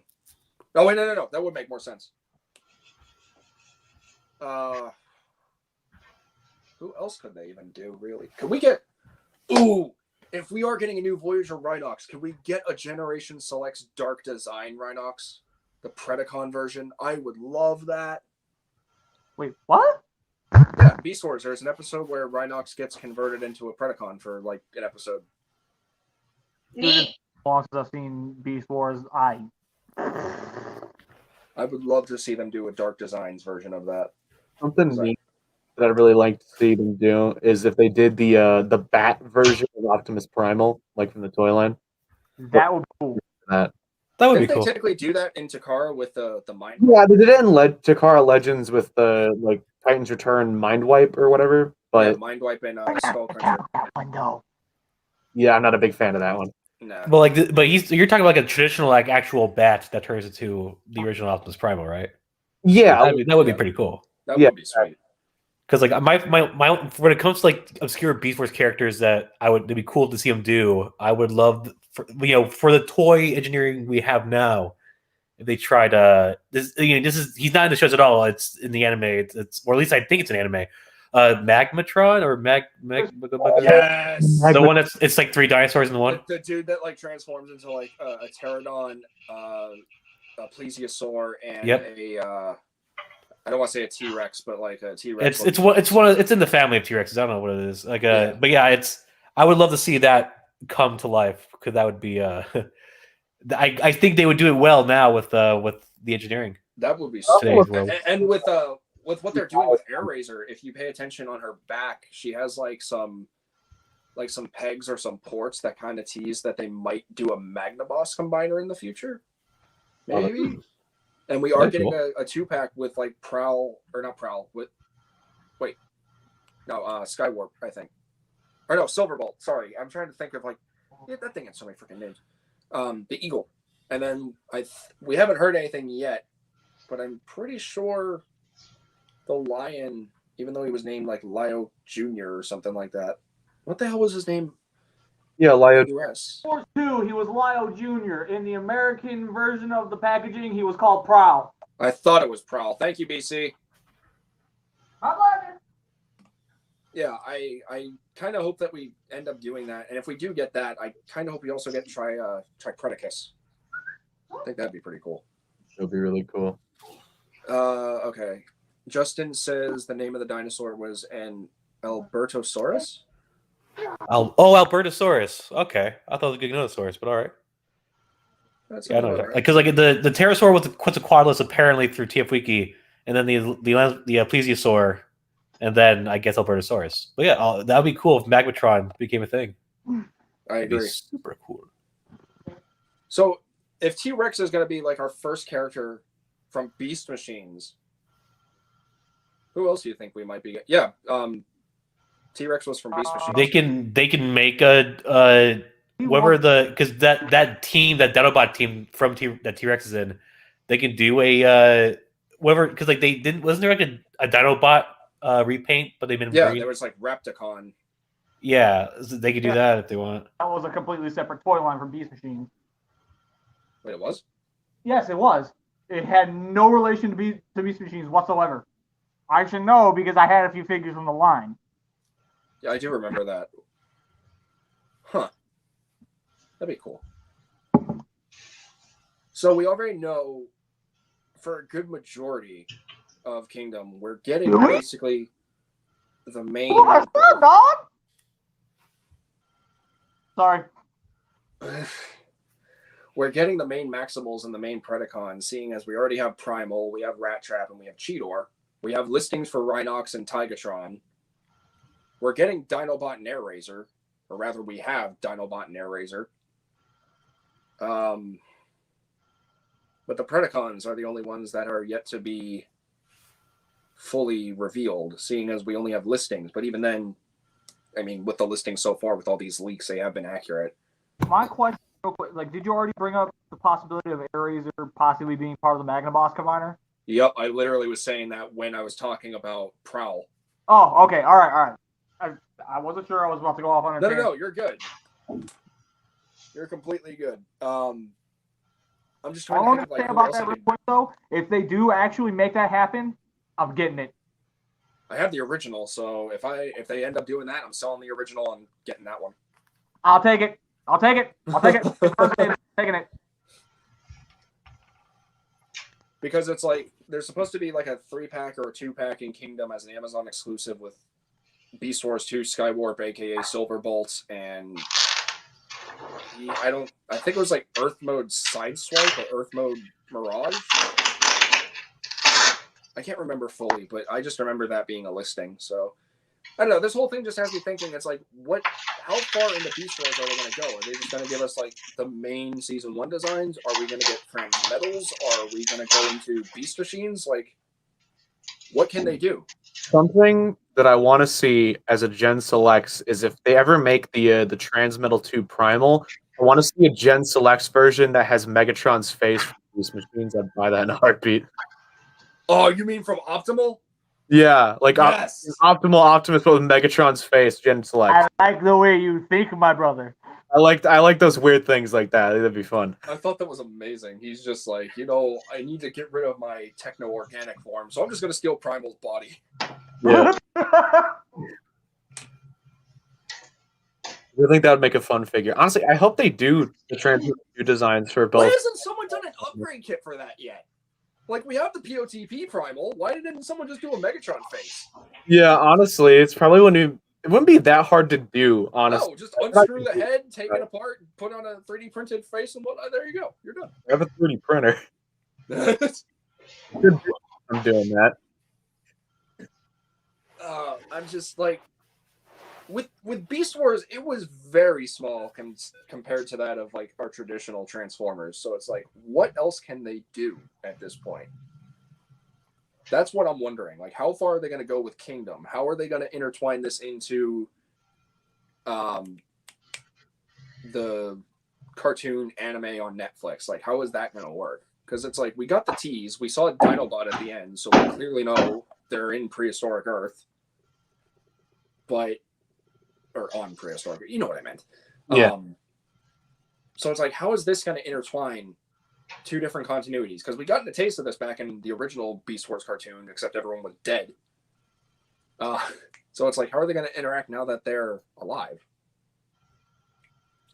What kind of stories will be told in 6 episodes? Yeah, exactly. I'm just kind of mad that they sidelined Gears and Polar Claw. F in the chat for Gears, guys. I gotta get some love. Gears needs an update so bad. And Swerve. Swerve Man, I really just wanted a Swerve. Yeah. But no, Swerve. We get pipes. I think we are getting pipes considering he I has wanted to say it, Justin, but I just kind of let them talk. I'd like to see a new Skids as well. I think that'd be cool. If we get a new Generation 1 Skids, that would be awesome. Oh, we're supposed to get tracks too. Ooh. I wonder how that's gonna work. What do you mean? I wonder how they're gonna make a new mold for tracks. I feel like it's gonna be somewhat of a run amok remold. I don't know. I'm thinking Sunstreaker. Yeah. Well, Wasn't the original Runamuck has the fold-out tires, right? Which would probably be where his wings would go. Isn't the original like the previous generation's tracks? Isn't he a remold of Wheeljack? Yeah, that's true. Oh fuck. I mean, I don't think they're gonna do that. I think Tracks is gonna have its own unique mold. I hope it would be like. I hope that would be like a completely new mold, or a very heavy remold of something already pre-existing, but still. I would assume since it's in Kingdom, they would go with whole new mold, but yeah. Yeah, no, that's giving Hasbro way too much fake credit. I don't know, man. Kingdom's been proving to do quite well. See, here's the thing with Hasbro. They introduce something new with the first couple of waves, but then they start hitting you with the repaints with everything else. With the slight little retools. Yeah, they show you what their budget could do and then what they had left. Yeah. Yep. That's fair. Talking about track, but there was a weird version of the G1 toy that was done in black. It was like a special event limited thing, and I hope they do a Gen Select version of track. You talking about Loud Pedal? No, not Loud. Loud Pedal's a different thing. This is just black track. And it's cool, and I want one. Literally just a black tracks. It's just black tracks. It's just like Nemesis Prime just tracks. You get this, and it looks awesome, and I want it. That would be pretty sweet, actually. Yeah, it looks awesome. Speaking of, if we do get tracks, I can already see that it can be repainted to hell with Generation Selects. I can already see a Road Rage. I can see. Well, we're supposed to get a Road Rage, and we're supposed to get, according to the listings, we're supposed to get the T-Rex, Road Rage, and then some Transmetal figures, I guess. Transmetal? We're getting Transmetals? Apparently. Huh. We're hoping for a Transmetal 1 Megatron. That's like, God, give us a good one. The original was garbage. I mean, it was good, but the GPS on that thing was terrible. yeah, it's good, but it disintegrates. So, Unless you get the Armada Predacon. Yeah, one that doesn't disintegrate, please. Unless you get the Armada my Predacon, mom then you're good. will have one that is not disintegrated, and that's like amazing to me that thing's held up. Armada Predacon! That's the one that doesn't disintegrate. I don't like it. He's amazing. I still have to custom mine from Thanatos Prime because he gave me one, and I also just want to get a regular Armada Predacon because I liked it. Don't understand why they gave him car minicons though. It didn't make any sense to me. Because marketing. What? Because marketing.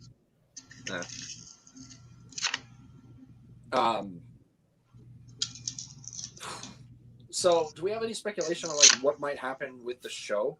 Like how Kingdom's gonna kick off? Like we obviously know the arc crashed. That's about it. Megatron's gonna follow in search of the disc. Do you think we'll see Galvatron again?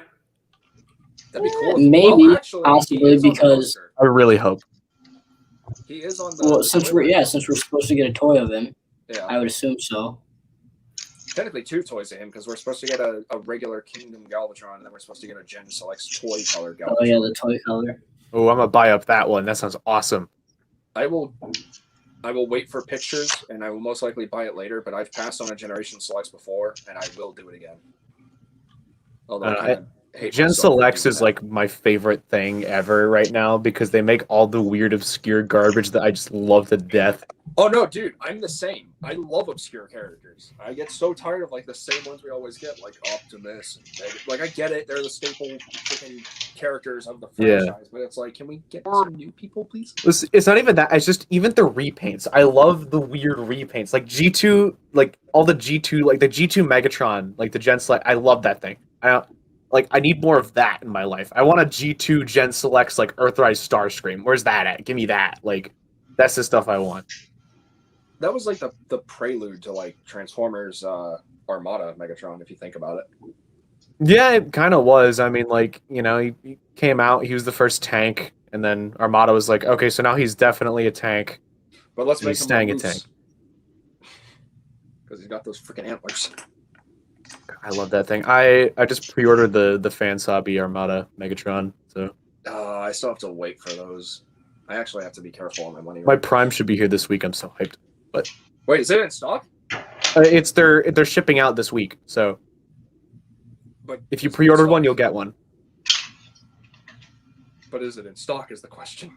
It's not in stock on Fans Hobby's website. It might be in stock on No, I mean, TF like Source and BBTS shows and and everything. Huh? I mean, like on BBTS and everything. Yeah, I don't think it's in stock there yet. Like, if you pre-ordered from Fans Hobby directly, you should be getting yours in the next week. If you pre-order from anywhere else, I would say give it like 3 weeks, and then It still says like April. it says April on there. Oh yeah, because they ran out of pre-orders for the first run. So actually, you're dead out of water. Then the entire first run is sold out. Then Yeah, I'll just have to wait. Anyway, sorry, getting off topic. I Yeah. can't help it. Love Armada. Also, Yeah, man, I mean, we're talking about Galvatron. photos of the Energon Prime. Yeah, The Energon Prime looks so Energon good. Prime. I hate Energon, but I love that toy. It looks so cool. Same. Okay, anyway, sorry. Let's take care of the topic and then we'll move on. Actually, we might have to end here shortly, but does anyone have any major speculation? Like we got Galvatron possibly. We have Megatron clearly going to try to find the golden disc. I hope they point out like why the hell your name's Megatron if I'm Megatron. Oh, that'd be funny. You think there's actually going to be time travel shenanigans? Like, do you think that's why they're there in this continuity? That's I mean, that's the big question. That's the big thing. It's like, did the what the hell's the name of the mercenary ship? The Fortune? The Fortune, yeah. Was it just the Fortune, or was it like some? The Fortune, yeah, the Fortune. I just watched it. Okay, like is because it exploded. It clearly has like transwarp drive and everything in it. So did it explode so like intensely that it just opened a rift through? Space I didn't and even think about time? that. I just thought that they because actually, you know, I don't think it will be through space and time because then if the whole thing is that they exploded and then they would send them back in time, then the Allspark's down on Earth. It's like, ah, shit. Now we're like, because the whole thing says get the Allspark. Yeah. But if you went back in time, then they're going to a planet that doesn't even have the Allspark. That's just way back on Cybertron again. Right. So I think the whole point of like let's keep the MacGuffin is that I think is just a big explosion, and then the Allspark is on that prehistoric planet, and I don't know what they're going to do with explaining why the Beast Wars are going on in this one, or it could literally just could be like, oh, we're you for the future, blah blah blah. This might be very, and I mean a very far reach. But what if they found a way to piss off both Beast Wars fans and G1 fans, and they land in prehistoric Earth, and the Autobots and Decepticons that we know and love have to scan the Beast modes because there are no vehicles. I wouldn't even like if you make Optimus Primal. Exactly. Oh, yeah, I wouldn't like that at all. That honestly would fuck No, me. that's like I'm not even gonna those lie. are two different characters. Yeah, that would be You annoying. can't just Right, but this is a new Mhm. continuity as well, so they could. scare. Well, I mean, luckily, I guess that Dinobot does point out like that won't be the case because, I mean, unless Dinobot alone is just like, oh, hey, what's up, guys? I'm also a Cybertronian that's here. Well, see, they could go a route where it's like, you know, what if Optimus and Megatron were to be scanning Beast mode? So Optimus turns into Optimus Primal, Megatron turns into Megatron. That's exactly what I'm saying. Yeah, that's what You we're know, saying. so maybe not all the characters would be Beast, but like they No, could maybe turn not, like, the all of them, current characters because it's into like it. we don't have a Beast Wars Bumblebee, we don't have a Beast Wars Red Alert, so like, Yeah. Well, see, here's the thing. RC would become Rat Trap. He becomes his own great aunt. Ew. Thank God somebody caught that. Ew. Oh, that's funny. That's good. Clever, but ew. Yeah, because the time travel nonsense gets to be weird, and I think Beast Wars did it right originally, just because it was when they were all dormant. But if they're all like awake and they have like future versions of themselves walking among them and talking That's with what's them, got me fucked up. That's what's got me thinking about this, because if they're all gonna be awake and they're not in stasis, how is it gonna work? And even then, Yeah. like, are the Autobots and Decepticons just gonna have their Cybertronian forms and just be on Earth? I do think so. I think, yeah, because I mean, like, again, you're on prehistoric Earth. What are you guys going to scan? A fern? A tree? I mean, it worked for Botanica. Yes, I We're shall gonna be. see- I for sure think we're going to see a Cybertronian truck driving around with a giant monkey and There's gonna be some fighting going on and shit. Like, I mean, I guess I'm curious now. Do you think they're gonna somehow shoe in the Ark being a big boy, a big transformer? They have to. Oh boy! I mean, I bet major selling point for Kingdom because let's see, we had Omega Supreme and the Guardians shoehorned in as like this faction that they didn't want any part of the war, but then all of a sudden, hey, guess what? Big surprise! Omega Supreme's helping! Hooray! Then we had the big threat on the Nebulos station with Scorponok. I think we're going to see, quote unquote, the last Autobot in Kingdom, if he even is called the last Autobot. I think we're not going to see it. I think I feel like we would have gotten many hints by now that like, hey, oh my god, the Ark is a bigger boy. I don't know. Transformers Animated waited a while before they said, "Oh, hey, it's Omega Supreme." I mean, that's that. Yeah, but that's that show. Like, I feel like this show when it comes to, because the fact that this like Earthrise is already teasing Kingdom. I feel like another tease would have been like, yeah, it used to be a big transformer, but now we made it into an Ark. So like what? Pulling like a Fall Cybertron Tripticon?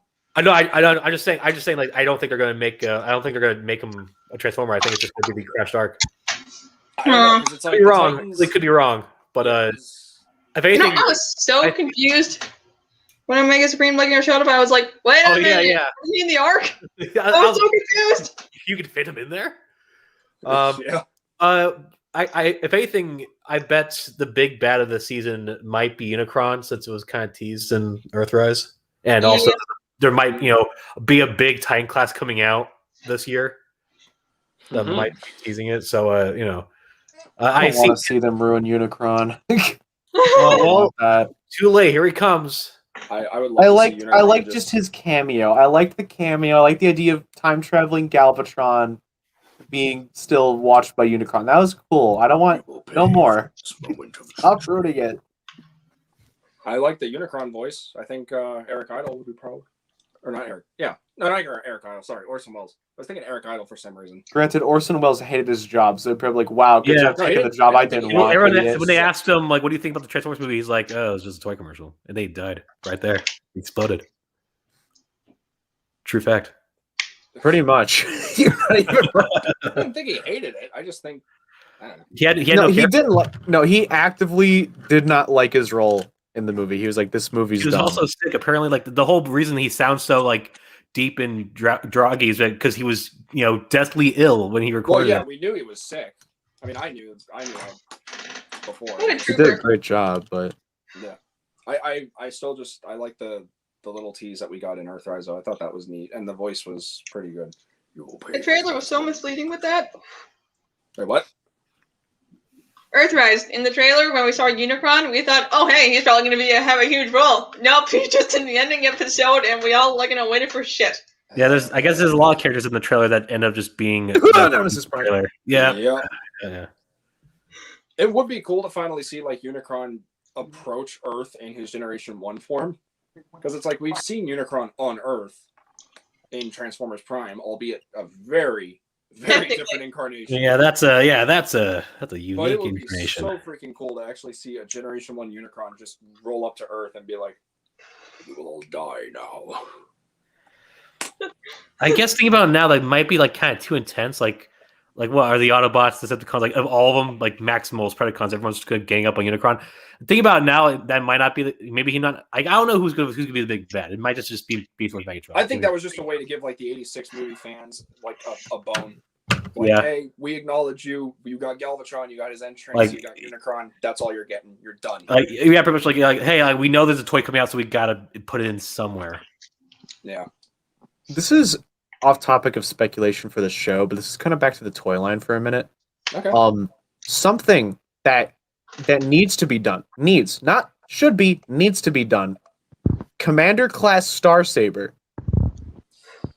Yep. We need it now. He fits that line for sure. He fits. Hear me. I think that if they made Starsaber and Desaurus commander classes, that'd be fucking awesome. I just wanted to say that. And then you can get a Generation Selects into Sky Gary. Exactly. Yeah. I don't know why, because like there's all this talk that Rodimus Prime is being the next commander class, which like why does he like? I don't know. I'll pay $80 for that.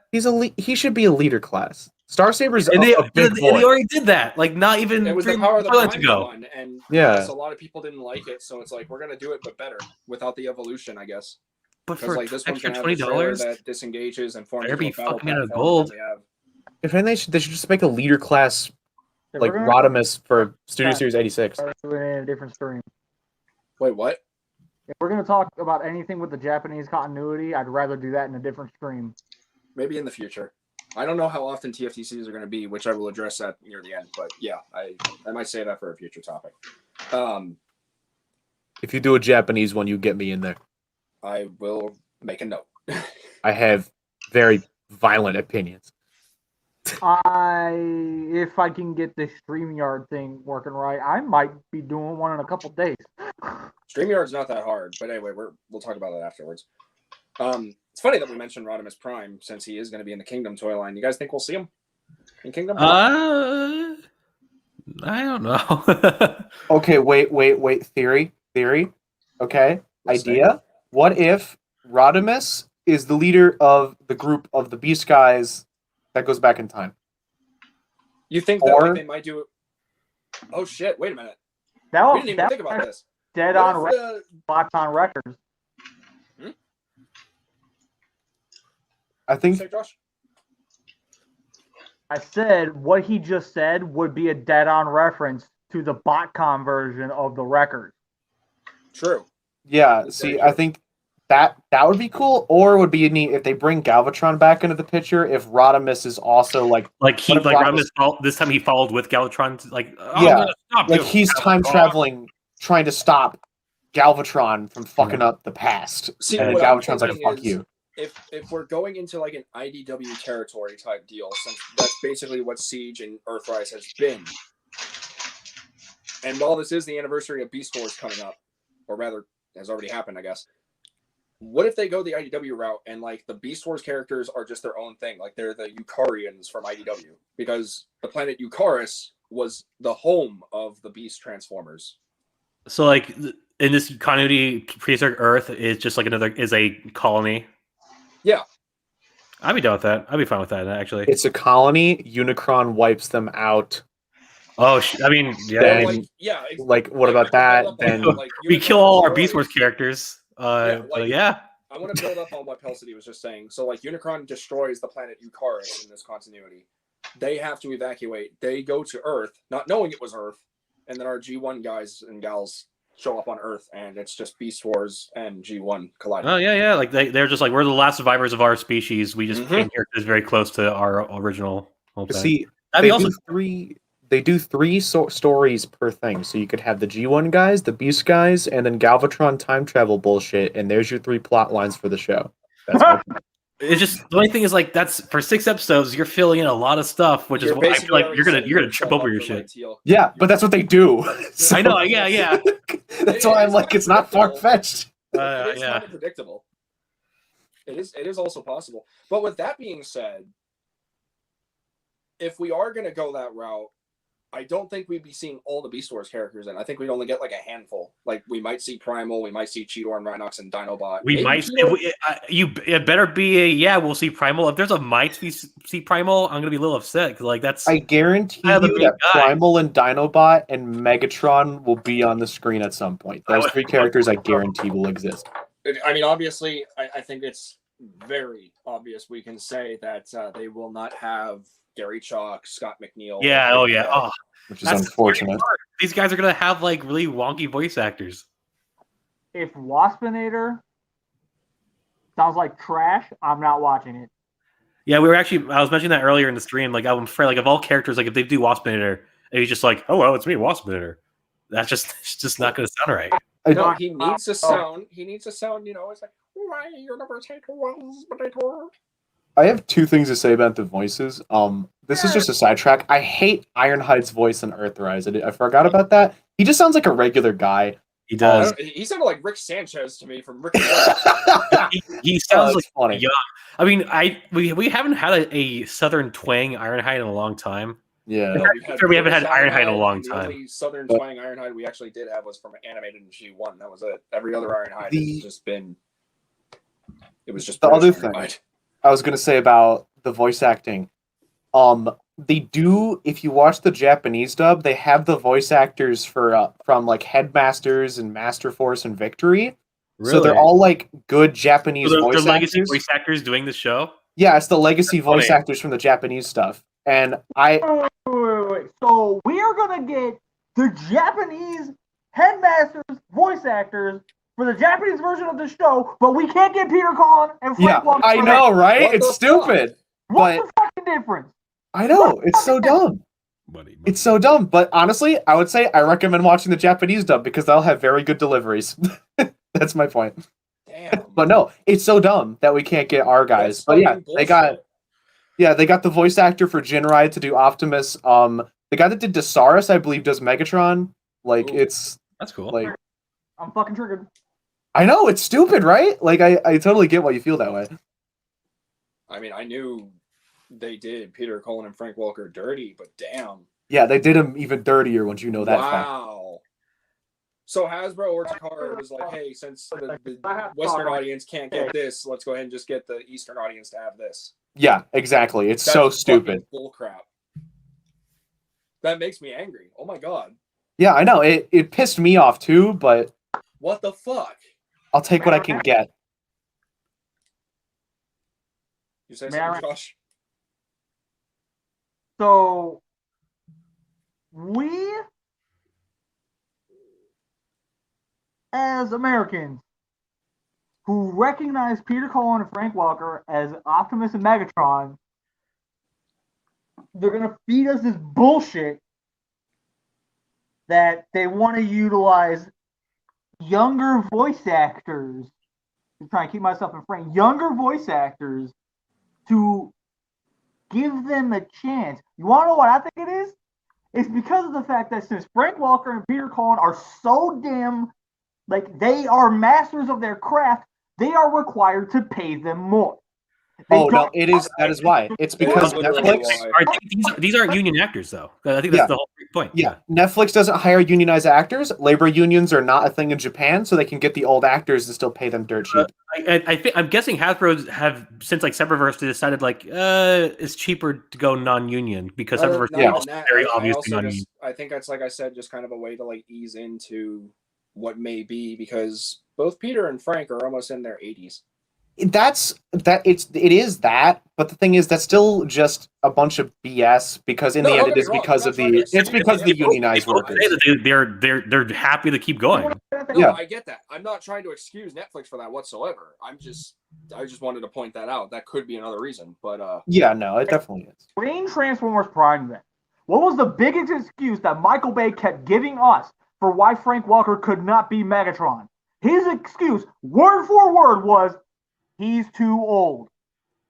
I So- could have sworn it. Through 3 fucking films, we get Hugo Weaving, which, don't get me wrong, I'm not bashing Hugo Weaving's performance as Megatron. It's one of my personal favorites. Yeah, he did a good job. But the fact that Michael Bay said this shit, look at Transformers Prime. Look at how well Frank Welker delivered that shit. Look at how well Frank Welker brought him to fucking life. Oh yeah, that performance gives me goosebumps. Are you we couldn't get that performance for Siege and Earthrise Megatron. It wasn't Are you even fucking that. kidding? It was Michael Bay flat out also said that it was just because Frank Welker Megatron sounded too cartoony. And then look at Prime though, and look at his delivery like- there. And then that went from Literally, you hear him speak for 5 fucking minutes in Prime, and everybody is sitting here like, that's not intimidating? That's not fucking intimidating. Are you fucking kidding me, my guy? Yeah, it's like, yeah, that's cartoony. And then the irony is that he got him back then in 4 and 5. So Yeah, it's that's like, what I was about to say. It's I like, bet that was some point of Hasbro's work is like, look, man, like Hugo doesn't want to do it, and Frank has been voicing Megatron for a while now. You gotta put him in. I bet there's a lot. That was a same reason like for Dinobots. That was for sure Hasbro's choice. Like, we know you don't want to do Dinobots. You gotta do Dinobots because they're making money. So I'm sure that it was them that were like, put him in. When we started to take charge with the movie, shit started changing. We started to like them a little more. Except TLK. We're not going to talk about TLK. no, we can bash that movie. I like 4. Friggin' 4 is street a if we good time. want Age of Extinction? There was promise there. There was literal honest, because Crosshairs had a personality. Drift, while barely in it, had a personality. Hound was the fucking star. Yeah, those Autobots, like they're Autobot characters in those films, they had personality. I'll give them that. I agree with you. Like, Yeah. they're so much more memorable. I mean, yeah, like the main Autobot cast besides obviously Optimus and Bumblebee in 1, 2, and 3 were unfortunately props. That Honestly. Yeah. Like, sure, Ironhide was quirky with his guns. That's about it. I loved him in the movies. Wait, who'd you like? This issue with what you said about the Japanese voice actors was the Japanese, even though there's playing that whole, we can pay them less, they very well understand the fan base far better than our people do. That's for sure. Yeah.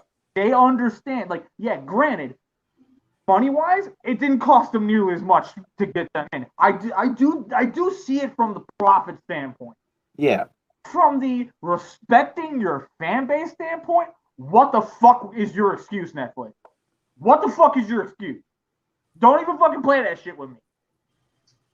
Like, again, I'm not deliberately excluding the actual, like, profit, like, whatever the technical term is for it. I get it. I understand that. Yeah. But it does not change the fact that you basically looked to the fan base and did this. Oh, no, I agree with you. They can give excuses of profits all they want, but it's not going to make up for the fact that... And what's worse is that both Gary Chalk and Peter Cullen both openly said on Twitter they would love to work on Siege. And that's what sucks. Yeah. That they openly said that. I love the interview with Peter Cullen, like the most recent one, because like the one that when he bashed John 3.0, because he's just like, this guy doesn't sound that good. Whatever. Yeah, because that was the whole thing where John. That's what revealed like why he an can't do impression this of anymore. John doing Optimus, and I mean, I hope to God John didn't see that because he looks up to Peter so much, and that would break his heart. But like, you don't do a legacy voice actor dirty like that ever. Exactly. That's really showing disrespect to not only the person but also to the legacy character, as well as someone who has had an influence on a franchise that has been going on for 35 plus years. Okay, quick question. So, like, this might seem off topic, but it is kind of on topic because I'm going to serve the proof point. Who here is a Power Rangers fan? You know I am. Not I. Never could get into it. Not I. It's slow. We'll get you there. For anyone who saw the 2017 film, there was a sequel in the works, and they had a script for it. For those of you who even had the slightest idea of how Power Rangers used to be, you know the Green Ranger was the shit. The 2017 sequel, based off what I remember hearing about it, Tommy Oliver was going to be female. I remember that. The fan base got a hold of that script and they tore Saban a fucking new one. Wait a minute. You said 2017, right? The 2017 Power Rangers movie, yes. Oh, that might explain a lot. You remember what happened, like at our Comic-Con, like about a couple years back? Wait, who? Me or Cyborg? Cyborg. What? Do you remember, like, back in 2017, this guy came in and to a Phoenix Comic-Con and yeah, the guy who tried to kill the Green Ranger.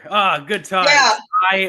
He fucked over my convention because of that. Yay! Yeah, he got weapons banned from our Comic-Con. Yeah, that made the Future Con super bad. Like, for those who don't know, some guy dressed up as a Punisher, he called himself the Punisher, believing he was the Punisher. He tried to assassinate you are correct, Justin. Tommy Oliver guy, and holy shit. Yeah, and because of it was funny enough, like, so obviously it didn't work. He got caught, and security no one was hurt. So no one was hurt. Security got tripled or quadrupled, maxed. But what funny is that what's the actor's name? David Frank. Jason David Frank. Jason David Frank. He came back the next day. He was totally okay with everything. He was cool, but he was wearing a Punisher hat to mock the quote unquote assassin. It's really cool. I love that he was saying like he'll totally come back again at some point eventually. So I just think that was crazy. Yeah. That was weapons got banned from that con. It did. Even toy lightsabers, for God's sake. Yeah. Oh, that's so stupid. I mean, now it's okay, but that was good. You get them checked. They have to be like certified first. Like they have to be like certain materials. I'm sure for you, Rebecca, that sucks because you cosplay Ruby characters, which half the thing is they have weapons, and so you can't do that. Hey, my gamble shroud was made completely out of masking tape and cardboard, and it was awesome. And wasn't able to use anymore, huh? No, I went there with it. They put like this little yellow zip tie on it to make sure that it was checked and verified and all that stuff, and I was fine. Yeah, that's what they do now, which is good because I did Thor last time, and again, because if it was that year, I couldn't bring a foam hammer if I did that. Oh yeah, you couldn't. Oh yeah, you can't. Bring any kind of gun anymore. Yeah. But yeah, that's fine. I guess again we're off topic, but yeah, that was a good time. Sorry, I had to bring that up because I'm Green Ranger. Sorry. Yes. No, it's all good. I mean, why I brought the topics out of the way. Is the Power Rangers fans as a whole saw disrespect to a franchise that they love, and they reacted, in my honest opinion, accordingly, because of fucking course we would lose our fucking minds over that. What's the difference with the Transformers fan base in comparison to in comparison to the Power Rangers fan base and the Transformers fan base? What's the fucking difference? Because now those same Power Rangers fan base, they're now under Hasbro's flag. I make fun of it all day, every day, because the Power Rangers fans in the Lightning Collection, they're bitching and moaning about missing paint. That's Hasbro's MO. You asked the question, what's the difference? Because when the Power Rangers fans were bitching about the female Tommy, it reached the point where the film ultimately ended up getting canceled, the sequel. Yet we got Siege and Bumblebee, but almost Bumblebee, flat out with Siege. No Peter Cullen, no Frank Welker. What's the difference? You want to know the difference? Rhetorical question, Michael. No, you want to know the difference? Passion. No, I don't. It's the legit passion of this franchise compared to others, where we are so used to just brushing off the smallest of things and the biggest of things because the Transformers franchise is just that predictable. There are a lot of diehard fans out there who express it, but they're in the minority. There are not enough people saying anything, getting the attention of Hasbro and Takara and telling them this is how Transformers should be. This is what you need to do. We recommend doing it to help you flourish and to help us continuing what we love. Whereas Power Rangers, Marvel, DC, all these massive fan bases have had this influence on the creators over the ongoing years of these ongoing franchises, and they have made impactful differences. And that's saying something as Transformers fans. You may think your voice may go unheard, but you'd be surprised. One voice in a crowd is better than none at all.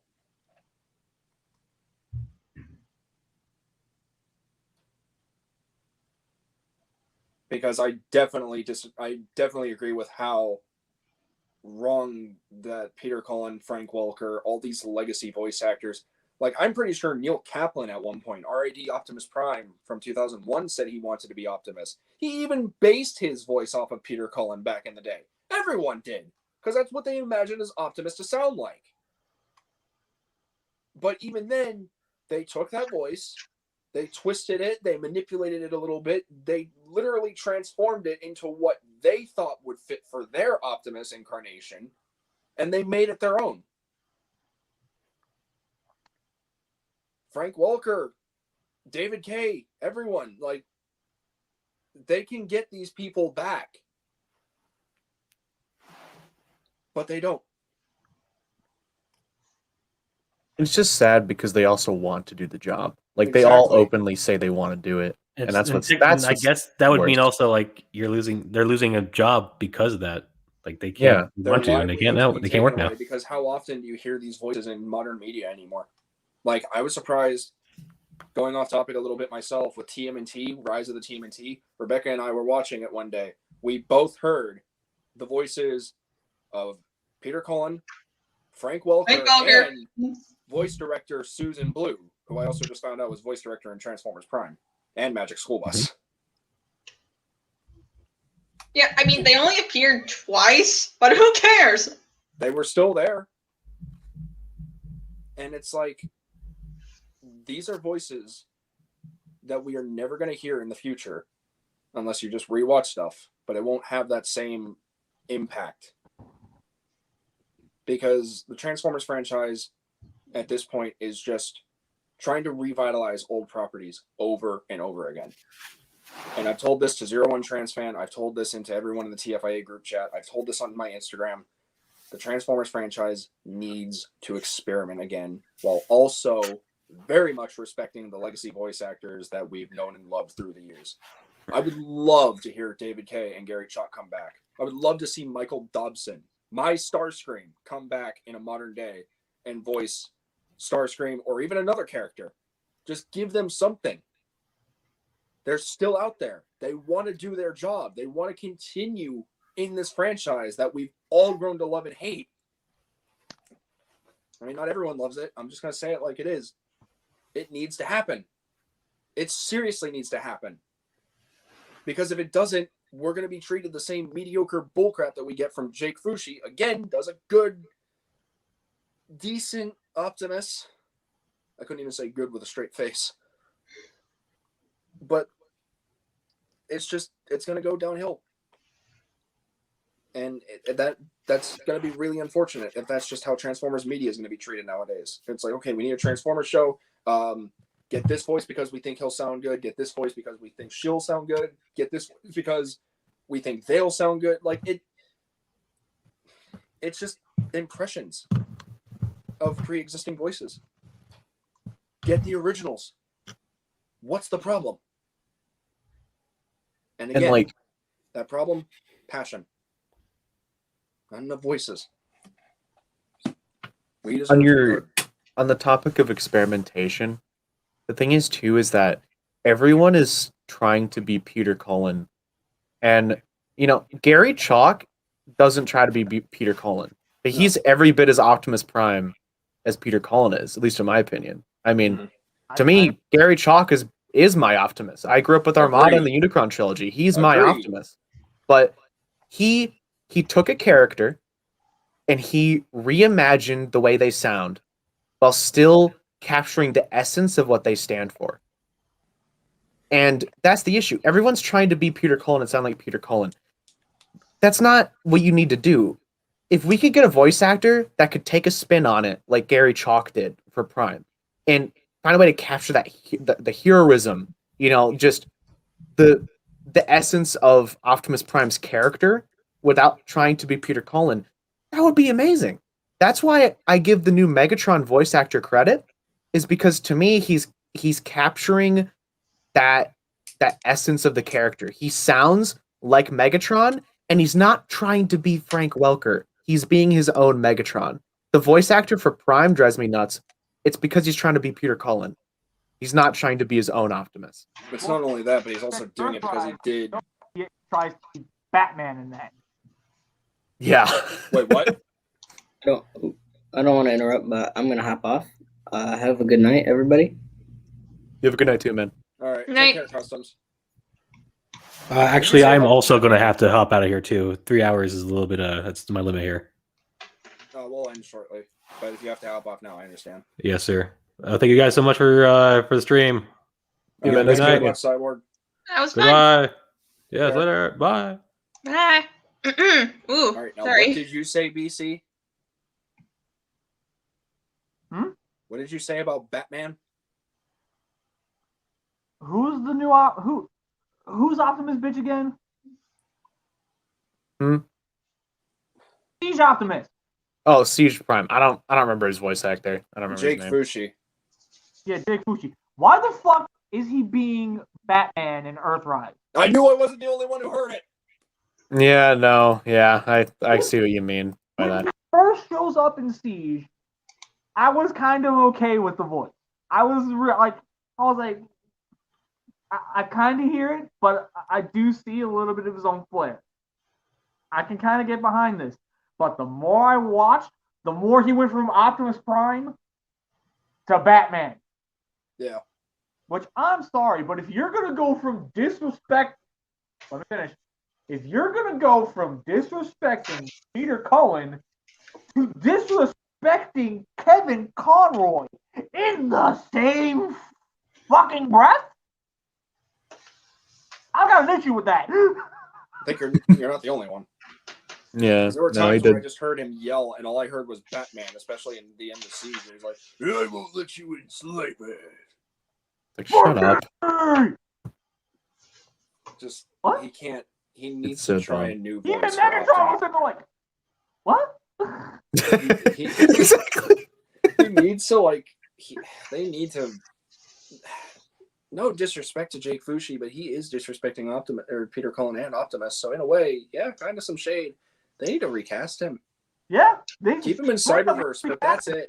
And if He they only got get lucky. somebody else, I will petition to the fucking heavens. Let Peter Cullen fucking do it. The only reason he probably even got the voice acting gig in general was because he used to do like binds of Optimus. And then Hasbro was like, okay. And I remember commenting on those vines, like, I see what you're going with here, but you're not even close. Yeah. And this is the motherfucker we got as fucking. I'm This sorry, is like, but y'all, what the fuck, y'all? this is like Kid Prime, Yeah. honestly. If this was Prime as a teenager, where he's just starting out as leader of the Autobots, I'd be behind it 100%. He'd be good as an Orion Pax. Yeah, he'd make a good Orion. I agree with that. Very good Orion Pack. But he Not is no Optimus Prime. Optimus Prime. Absolutely not. No. That being said, if Optimus Primal does show up in Kingdom, if they cannot get Gary Chalk, which I'm pretty sure they can't, No. I'd be 100% okay with Ron Perlman coming back. Yes. I knew I wasn't the only one who liked Ron Perlman. I loved his performance. So many people bitched about the fact that Ron Perlman was going to be Primal. But watch how fast everybody was silent. It's like everybody shut the fuck up when we heard Primal talk in the Prime Wars trilogy. The moment Ron Perlman's voice came out of that body, it worked. It worked. I remember being very skeptical about that, as well as the wrestler from WWE voicing Predaking. Samoa Joe. Yeah, I was skeptical on him too, but then I heard Predaking. I was like, okay, yeah, this works. See, I wasn't nearly as sold on Predaking as I was on Primal. Primal sold me flat out. No, don't get me wrong. Yeah, no, he did good. Primal was like the number one for me. I think they did fantastic. He did fantastic.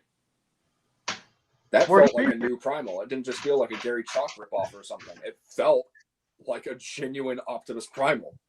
That being said, the guy who is voicing Megatron, which I know TFTC had to let me know that it was the guy from the Prime Wars trilogy. Yeah, Jason Marcona. I can't remember his last name, but Jason M.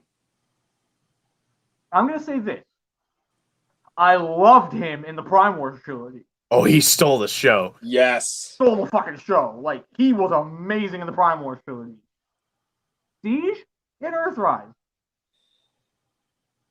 What the fuck happened? Yeah, it's a directorial standpoint problem, I think, with that, because we know that he can give a great delivery. It's just a matter of the direction. I'm literally watching Megatron, and I'm like, you did so much better. What the fuck happened? I know. I was the same way. It was cool to hear him come back, and it's like when the trailers came out and they were like, building him up in his performance and everything. It's like, okay, this is probably going to be good. But when he's like that throughout the whole fucking show, all I'm thinking about is what happened. What happened to the talent that you had, or not the talent, but what happened to the pacing you had and the personality that you gave Megatron from the Prime Wars trilogy? And people, like I said, it's all directorial. So fucking much. Like it's crazy. But like Prime Wars trilogy was great. What? Can I say something about the pacing real quick? Go ahead. I am heavily in the minority because I did not have an issue with the pacing.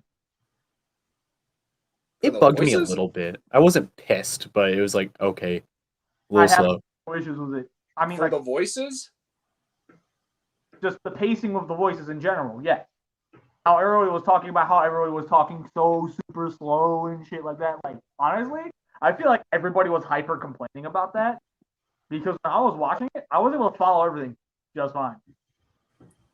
I mean, it wasn't a matter of following. It's just they drone on it so much. It just it feels so forced. I was fully expecting it to be like, okay, come on, pick up the pace. Shit. Fuck. Anyway, I was fully expecting the whole complaint of them, you know, like, okay, we get it, you're droning on, let's pick up the pace, let's go, come on. No, not at all. Huh. I was not upset. I wasn't angry at the pacing. I didn't feel like I was watching a show that was basically beating us over the head with a bunch of bullshit. I felt like the pacing was pretty good. Can I take one moment to say one thing? Your tattoos are fucking awesome. I just wanted to say that. I love that. Those are so fucking sick. I love that. I just wanted to say that. Those are fucking cool. Thank you. And the fact. You're welcome. Finally, I got some compliments on this. But the pacing doesn't bug me nearly as much. As everybody kept telling me, like, the more I watched it, the less it bothered me. And honestly, what hooked me with Siege, it wasn't the animation, it wasn't the characters, it wasn't the pacing. It was the world around them.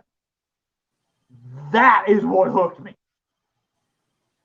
They did an absolute stellar fucking job setting up the tone with the environment around them. They have motherfuckers led the Impaler style impaled on fucking pikes. I will give you that. The world building, in terms of just the environment that you see, is pretty top notch. I got to give full credit there. Yeah, they did do a good job with that. Definitely a good aspect. That was fucking amazing. Like, my wife kind of just glanced at a couple of the scenes from sitting at our kitchen table, which is literally directly to my right. She was just messing around with a bunch of shit while I was sitting here enjoying the show. And she got one look at the world, and even she was like, wow. That, like, there's some tension here. And I'm like, I know! Yeah, it was good. The scene with the impaled Autobots on the stakes with the Decepticon flags, that is, like, it's so cool. Like, so fucking cool. That was Megatron tactics at its finest. Exactly. Yeah. Also, one cool piece of symbolism I think is really neat is that the Decepticon flag looks like the Nazi flags. I just think that's a cool piece of symbolism. Oh shit, that's true. Yeah. Yeah, I mean, it bugged me on a personal level a little bit. I'm not even gonna lie to you right there. Yeah. Mm-hmm.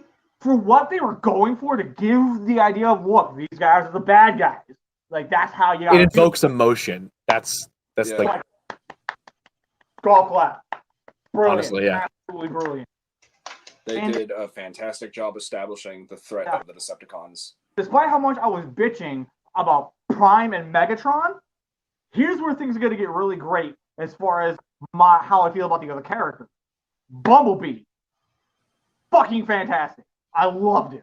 Agreed. This is the first Bumblebee in a long time that I've actually liked. I haven't liked Bumblebee since animated. Like, I really think that they definitely revamped him a lot. Like, he's not just the regular happy-go-lucky, oh, let's go on an adventure type. No, this dude is like, he's trying to survive. He's like, he wants to get shit done. He doesn't want to fight. He just wants to make a living, move forward. But he's pulled into like this Destiny basic type thing because of the Alpha Trion protocol. Drafted into a role he was never meant. He feels he was never meant to be in. Yeah, it's neat. I think it's done well. I wish he had more screen time to explore like what's going on mentally with him, but I'd like it still. Another character that I really enjoy in this, Jetfire. Jetfire's my favorite. Easily my favorite character. Jetfire is fucking amazing. I got so much. I don't know what it is. Like, I don't know if it's just because of the fact that I'm getting the Fans Toys Phoenix in, if any of you knows what that figure is. Oh, yeah. It's beautiful. Yeah, I'm about to have it. Hell yeah. But I don't know if it's just the hype of that toy making me view this in a different light. Everything, a lot of the scenes that I really enjoyed in both Siege and Earthrise, Jetfire was a part of it.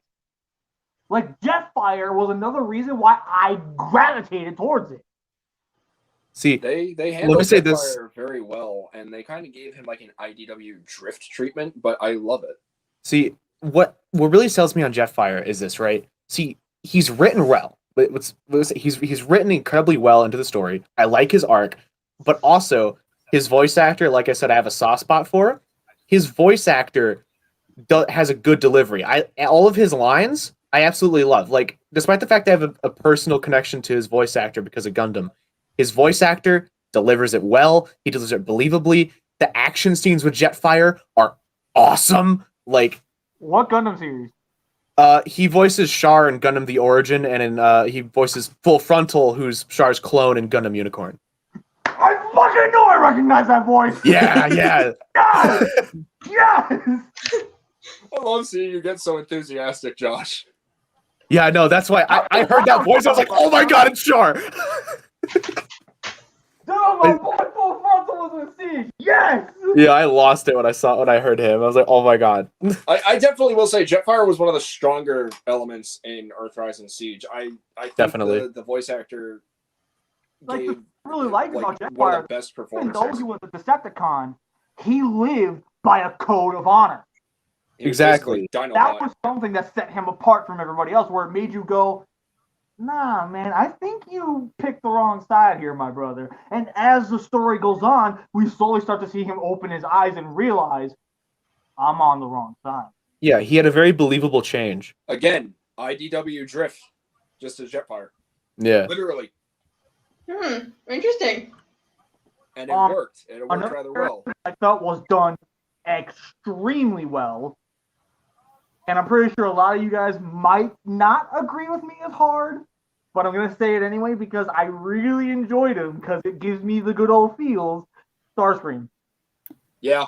No, he's a good depiction of the classic character. I give him full credit. We actually talked about this earlier, but you weren't here, so it's understandable. But yeah, I agree that Frank Turtardo, who voiced Starscream in the Prime Wars trilogy, definitely brought his A game into Siege and Earthrise. He did fantastic. I absolutely love Starscream.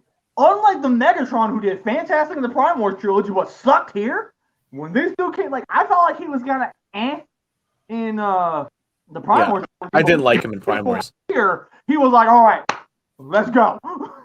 He's like, I am Starscream now, and you're going to deal with it. Like, he came in with his A game, and he did a good job. He did a fantastic job. Like, if these guys are watching, to you specifically, my friend, bravo. Bravo. That was great. I definitely think there are a lot of good elements to the Netflix shows so far, but there are definitely a lot that kind of outweigh the good in a sense. Yeah. The world building, as already established, has been fantastic. The voice acting for a minority of the actors have been good. Like, I personally, you guys may disagree with me on this, I loved the portrayal of Red Alert. No, he's good. I like that. I like that too. It agree. Definitely gave me like an Armada Red Alert meets G1 design, and I think the voice for him also worked kind of well. And it was also just cool to see the security officer actually be the medic, further making me love him more because guess what? Armada Red Alert was basically the medic. And I think they did a great job with him. I also kind of like the eager young bots like Sideswipe and Mirage. They play the role they're supposed to play. The voice acting wasn't too bad, which shout I out to enjoy Sean Hawkins. Mirage's. Huh? Voice act. Mirage's voice actor I actually really liked. I thought he did a good job. Sean Hawkins is dope. I love him. Yeah, no, he's a really cool guy too. I was okay with Mirage. I was okay with Sideswipe. I draw massive issues with Ironhide. Yeah. No, like I said, he sounds like Rick Sanchez. Where I'm going to start segueing into the next character that I fucking love, and that was Ratchet. Ratchet was great. Yeah, Ratchet Ratchet is a amazing. great part of the show. I love his arc. I love like his place in the universe. His voice actor's great. Like They had him deliver the perfect war-torn veteran medic. They took like animated Ratchet and like amplified him. yeah, it was really good. I really liked Ratchet and Impactor's little story. I thought that was well I'm about to done. go into that next. Oh, Yeah, Impactor's great. Was great, man. He's usually he's like definitely like the shining star of the characters to come out from this. Like Impactor, I could totally see him being a main character in future stuff. I would love to say the same for characters like Barricade and Sinister, but I don't think they're going to get that love. Yeah, I would kill for Sinister to be in something. I do love the arc that Impactor got, and I loved him as a character, but the thing that pisses me off about him the most was that he was killed off before that potential could truly be realized. That's true. Yeah. That being said, to kind of keep this, positivity train going, because I feel like I was getting a little too negative about this, I want to throw some positivity into this. Good balance. Another thing that I feel like I've been dodging this way too much. The true star of this fucking show, hands down, can we give it up for my girl Lita One? Yeah, Lita One is great. I gave her preach earlier, but she has to be the best character. I gave her praise earlier, and I'll say it again. Lindsay Rosero really did a great job portraying Lita One. Like at first, I thought it was Aaron Zek from Ruby and Rooster I thought Teeth, it 'cause was too. I was so heard it in the mad. trailer, and I He was does a like, great "Wait, job." Is that actually Aaron?" And then I heard it. I was like, "Oh, okay. It works still." It's not only that too, but it's like even the minority, like the minor characters, like Chromia, she was pretty cool. She did a good job. She was there. Chromia didn't do enough for me, unfortunately. Whenever I would agree. Earthrise, she did a little bit more. I thought. She didn't just sit on the sideline. Yeah. But I guess the only thing to take away from this is that while these shows do have their issues, there are some gems in the rough or diamonds in the rough that can be found if you're willing to look for them. They're definitely good shows. I mean, if I had to rate Earthrise, I'd probably have to give it a 7 out of 10. I genuinely not going to say 10 out of 10 anymore. I'm not going to be that enthusiastic with these shows because Siege did it for me. Cool to see a dark Transformers series. Earthrise came, and it's like, here's everything you loved from Siege, but we're going to just amplify it up by 1, and we're also going to shoehorn a lot of stuff. I loved Double Dealer. I loved the Mercenaries, even though they didn't do a lot. I thought the idea of a new faction was genius. Decius and the Quintesson guards were pretty freaking cool. Galvatron, awesome. So great to see him in media again. Proper G1 Galvatron, mind you. And then Scorponok coming back after 35 years just blew my fucking mind because as a toy, I thought, that's it. We're not going to see him. But then he shows up. And it's like, oh, shit. Hi. How you doing? Right? Honestly, Scorponok and Omega Supreme were going to be another 2 of my positives. They were not unenjoyable for the amount of time we did get to see them. Yeah. It was cool to just see them act as like giant kaiju, basically. All right, can you guys give me just 1 second? 1. We've each given you 1. You got 3, you bastard! But yeah, I think that there's a lot of positives you can take away from these, as well as an exorbitant amount of negatives. And I agree with your 7 out of 10 rating. I think that... I mean, I say that because it's like, you can sit down and you can nitpick the show to hell and back all you fucking want. But guess what? You still watched it. They won. They got your viewership. Yeah. So why complain? I watched it. I gave Siege a thumbs up on Netflix. Like, I mean... I genuinely gave them both just because Transformers, and I want to support my franchise in the purest way possible. Fair. Transformers addict and all, but like, I liked them. I found stuff that I liked more so than the stuff I didn't like, because it's like, why be another keyboard warrior and say, oh, this is what I hate about this is what I dislike about this. It's like, I said this before in a live stream with the movies. I'll say it again here. you can always demand more, but you can always ask for better. And so far, the Netflix show has both delivered and kind of failed in both aspects. But I think that they're slowly improving.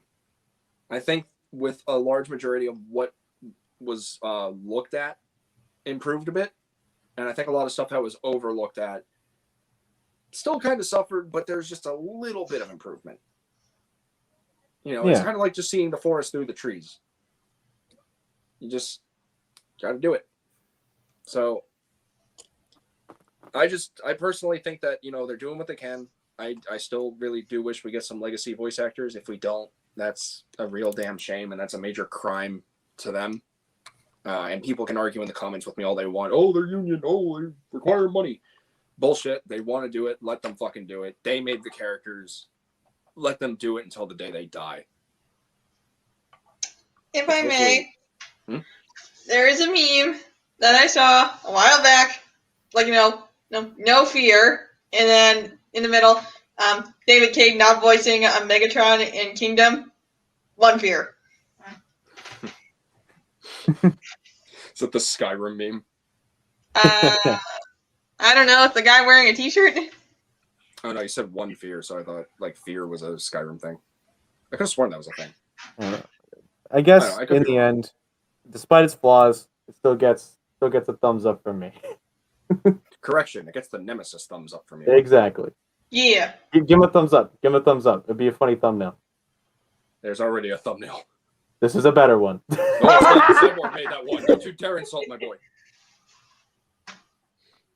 But yeah, I guess that's pretty much all there is to say, and gives you a lot to think about. So with the future of the Transformers franchise, I hope it can go up from here. I hope the toys for Kingdom turn out to be a lot more surprising. I mean, I really do hope we get the rest of the Beast Wars cast, because that would be astounding. If we don't, oh well. If we do, great. I want my Beast Wars cast to be complete in the MP line. Just please. That's all I care about at this point. In the rest of Well, that's for Kingdom. We're talking mainline. I get that, but I'm still speaking my piece at this point. I know. Well, no, I'm still waiting for a Masterpiece Tarantulas, because that's probably the only one. Him and Black Arachnia. I had Black Arachnia on the brain, so I said her first. Him and Black Arachnia are the ones that I would want the most. And I've got her if you want to see her. Do you actually not want her? No, I have it. I can show it to you. I'm keeping it. Because... No, I don't want it to be shown to me. I'd like to own it myself one day. My mom bought one. She loves Beast Wars. Your mom? Yeah. Dang, my mom didn't even get to experience Beast Wars. I wanted her to, but... My mom's a hardcore Transformers fan. She's the one that got me into it. That is hecking awesome. That's awesome, dude. Yeah, she's a Megatron super fan. Her entire bedroom is she has a giant shelf of Megatrons. Like, she has like every single one. That's like, rad. She loves Transformers. That's wicked. Dude, you need to show that to me right now. Does she have MP36? Oh yeah, I bought it for her birthday. That's awesome. Yeah, she's got every fucking Megatron you could think of. Wow. Badass. That is dedication, man, and that's awesome. Yeah. Guess she's a Megatron addict. Yeah, exactly. She's got Megatrons like I got Nemesis Primes. Like, it's just wow, stupid. that is great. And then there's me, who has almost everyone. Well, I have a dumb amount of everything, but it's just Nemesis is my priority and always will be. So. Well, I wish I could say I could do that with Tidal Wave, but I only got 3. Because there's only 3 that exist. I know. Granted, it's better than my fate of buying e-hobby exclusives for $500 on eBay for the rest of my life. Fucking hell. Because that's what it is. That's the Nemesis Prime collection, basically. Is Another exclusive. Hmm? I still need an MMC Ocular Max Road Crane. Ooh, yeah. That's Good a cool luck. figure. I'm still trying to find Oberon, Titanica, and Colossus. I'm still looking out for you. Appreciate it. This is on the topic of Nemesis Prime. Where is this in black? Where is it? Where's Earthrise Black Prime? Where's he at? They got Seed? You might want to talk to your local customizer. Yeah, I'm Well, tempted to do a custom yeah, myself. okay, it's gotta exist at some point. It's gotta. It's impossible for it not to. I know how much they you wanna are. Bet? I'm gonna say it. 2 words. Gen Selects. Okay, if it's Gen Selects, that'd be beautiful, but I'm gonna say 2 words. Takara Tomy Mall exclusive, and then I'm gonna cry. Okay? Because that's what they always do. That's 4. That's 4 words. Well, I don't care. It's Math is not his strong suit. You know how much money I paid for the mall exclusive Nemesis for Siege? I don't think I By want to the know. way, off topic real quick, I fucking love that mask. Thank you. I don't think I want to know. To my boy. Respect. I don't think I want to know how much. Take a wild guess. Just take a guess. I don't know if I want to. Take a guess. It's over 100. 200? I have a 200. Any other guesses? For what? For eHobby exclusive Siege Nemesis Prime. I'm gonna take a gainer and say at least 150. Okay. TFTC wins. It was 190. Oh yeah! She's the I closest. said okay. We both said 200, so technically we both win. Yeah, but you suck, so she wins. Fuck you. Ew! So let me get this straight, TFA. This man roasts you, it's okay. I do it, it's a problem. You're doing too much. That's the problem. Anyway, any final thoughts? Anything that we can leave with the viewers to think about? This is a great toy, despite what it says. It's not relevant. This is also a great toy. I'm just not relevant flexing to it. the stream. I want new Laser Prime. Who else wants new Laser Prime? Leave in comments. Wait a minute, is that? More along the lines of It's fans' hobby. What the hell's happening? Oh, dude. That was weird. I need that. It's beautiful. I sorely need that. Okay, you know what? No. The one I need is Arch Enemy. Oh, I have both. Alright, after the chat. After You the know. stream, I mean, sorry. So yeah, I mean, I guess that's pretty much it for this episode. I don't necessarily know how often TFTC will be happening anymore. I've been really trying to work on other stuff, which I'll plug in a moment. But please feel free to leave your thoughts down in the comment section down below on your thoughts on Earthrise as a show, the toy line, as well as your Kingdom speculation for both the toy line and the show down below. I would appreciate it. I would very much like to talk with all of you and see what you guys think, pick your brains a little bit. Engage in the conversation. Don't be shy. Like I said, Transformers Thought Corner is the only thought corner. Makes you think. With all that being said, though, huge thank you and a major shout out to Lazy Eyebrow reviewer. Lazy Eyebrow. God, that's so hard not to say Lazy Eyebrow reviewer anymore. Huge shout out to Lazy Eyebrow for joining TFTC, our first technical collab, even though he was here for like half an hour. It was very great to have him here. Dude's an amazing guy. Please go check him out after this, shortly after the live stream, or probably tomorrow morning since I'm starting to get sleepy. I'll leave a link to his channel down in the description down below. Also, a huge shout out to my dude Cyborg Raptor for tuning in and being part of it. Marvelous Prime. And a shout out to everyone who's been watching, as well as you guys here. Pelsity, my lovely, lovely TF Addictress. 98 Transformers, another guest star, also being part of this, and recurring member BC. Am I allowed to shout myself out? Yeah, feel free to Fucking go ahead sub! and, It's on the shirt. Twitch. I'm funny. I do game.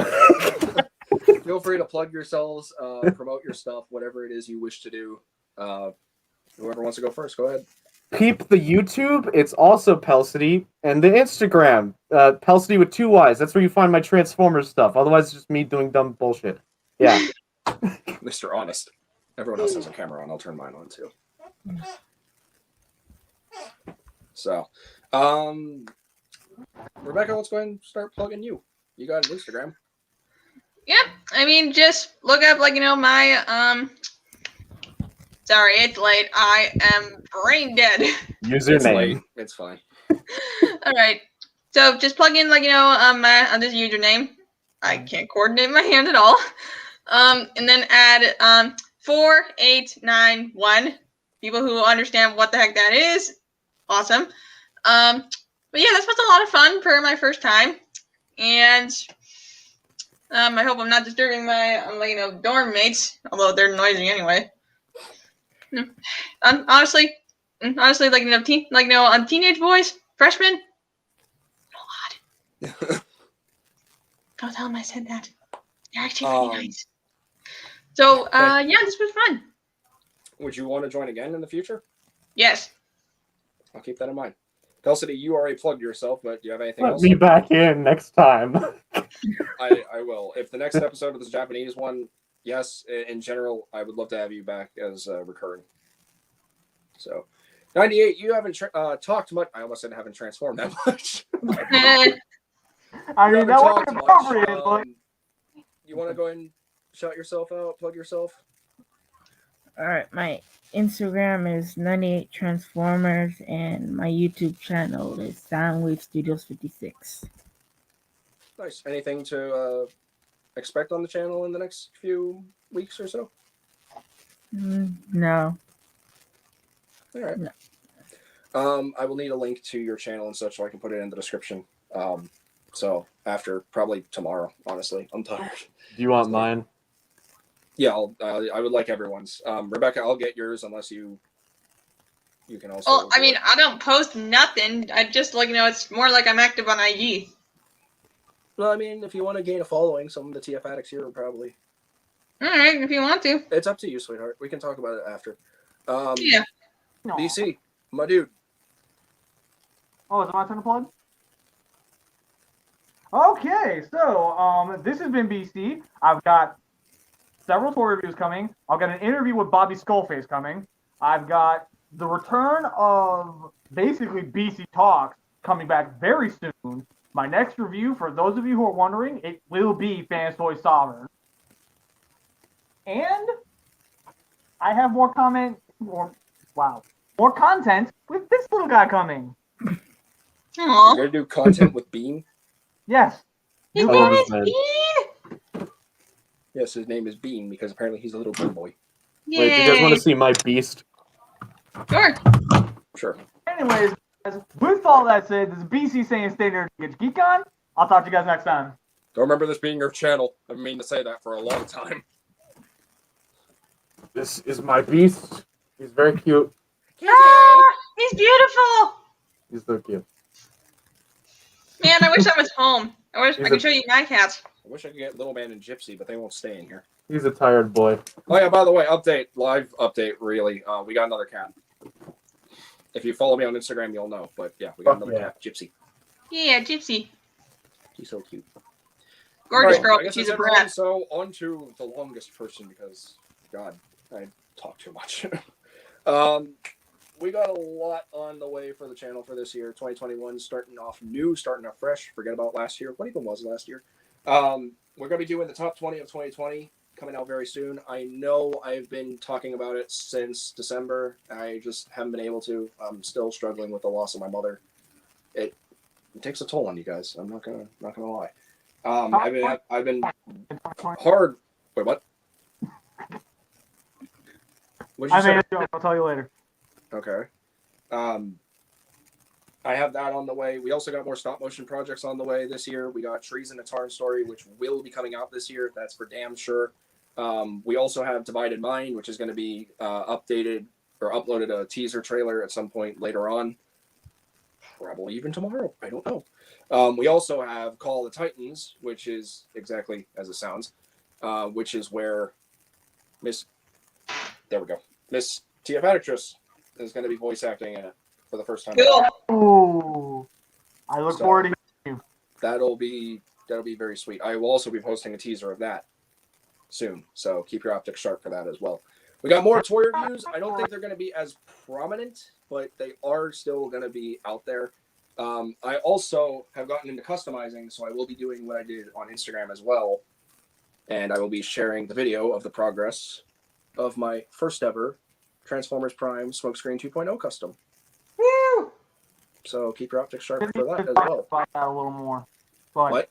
We'll go into it after the stream is done. It's nothing bad. I just wanted to talk to you about the process of it a little more. Okay. So yeah, we got TFA customs. We got all kinds of TFA mail. We got daily stuff on Instagram all the time. If you don't see me here on YouTube, I'm always working on Instagram because I'm trying to do a lot of things. So links to those will be down in the description. down below, so click that, check that out as well. And definitely stay tuned for more TFTC. We might do them every month. We might do them every other month. Who knows? That's the fun. Thank you all very much for tuning in. I sincerely appreciate all the love and support that I've been given through the years, and I really hope that I can continue to transform your entertainment one video at a time. Well, with all that being said, my fellow TF addicts, that's pretty much all there is to say. So this has been TFTC episode number 75, and I want to thank each and every one of you for watching. And please remember, my TF addicts, until next time, to get addicted, stay addicted, and TF addicts for life! This is TFA 1024, the TF addict, rolling out till all are one for now. Goodbye. Bye. Ah!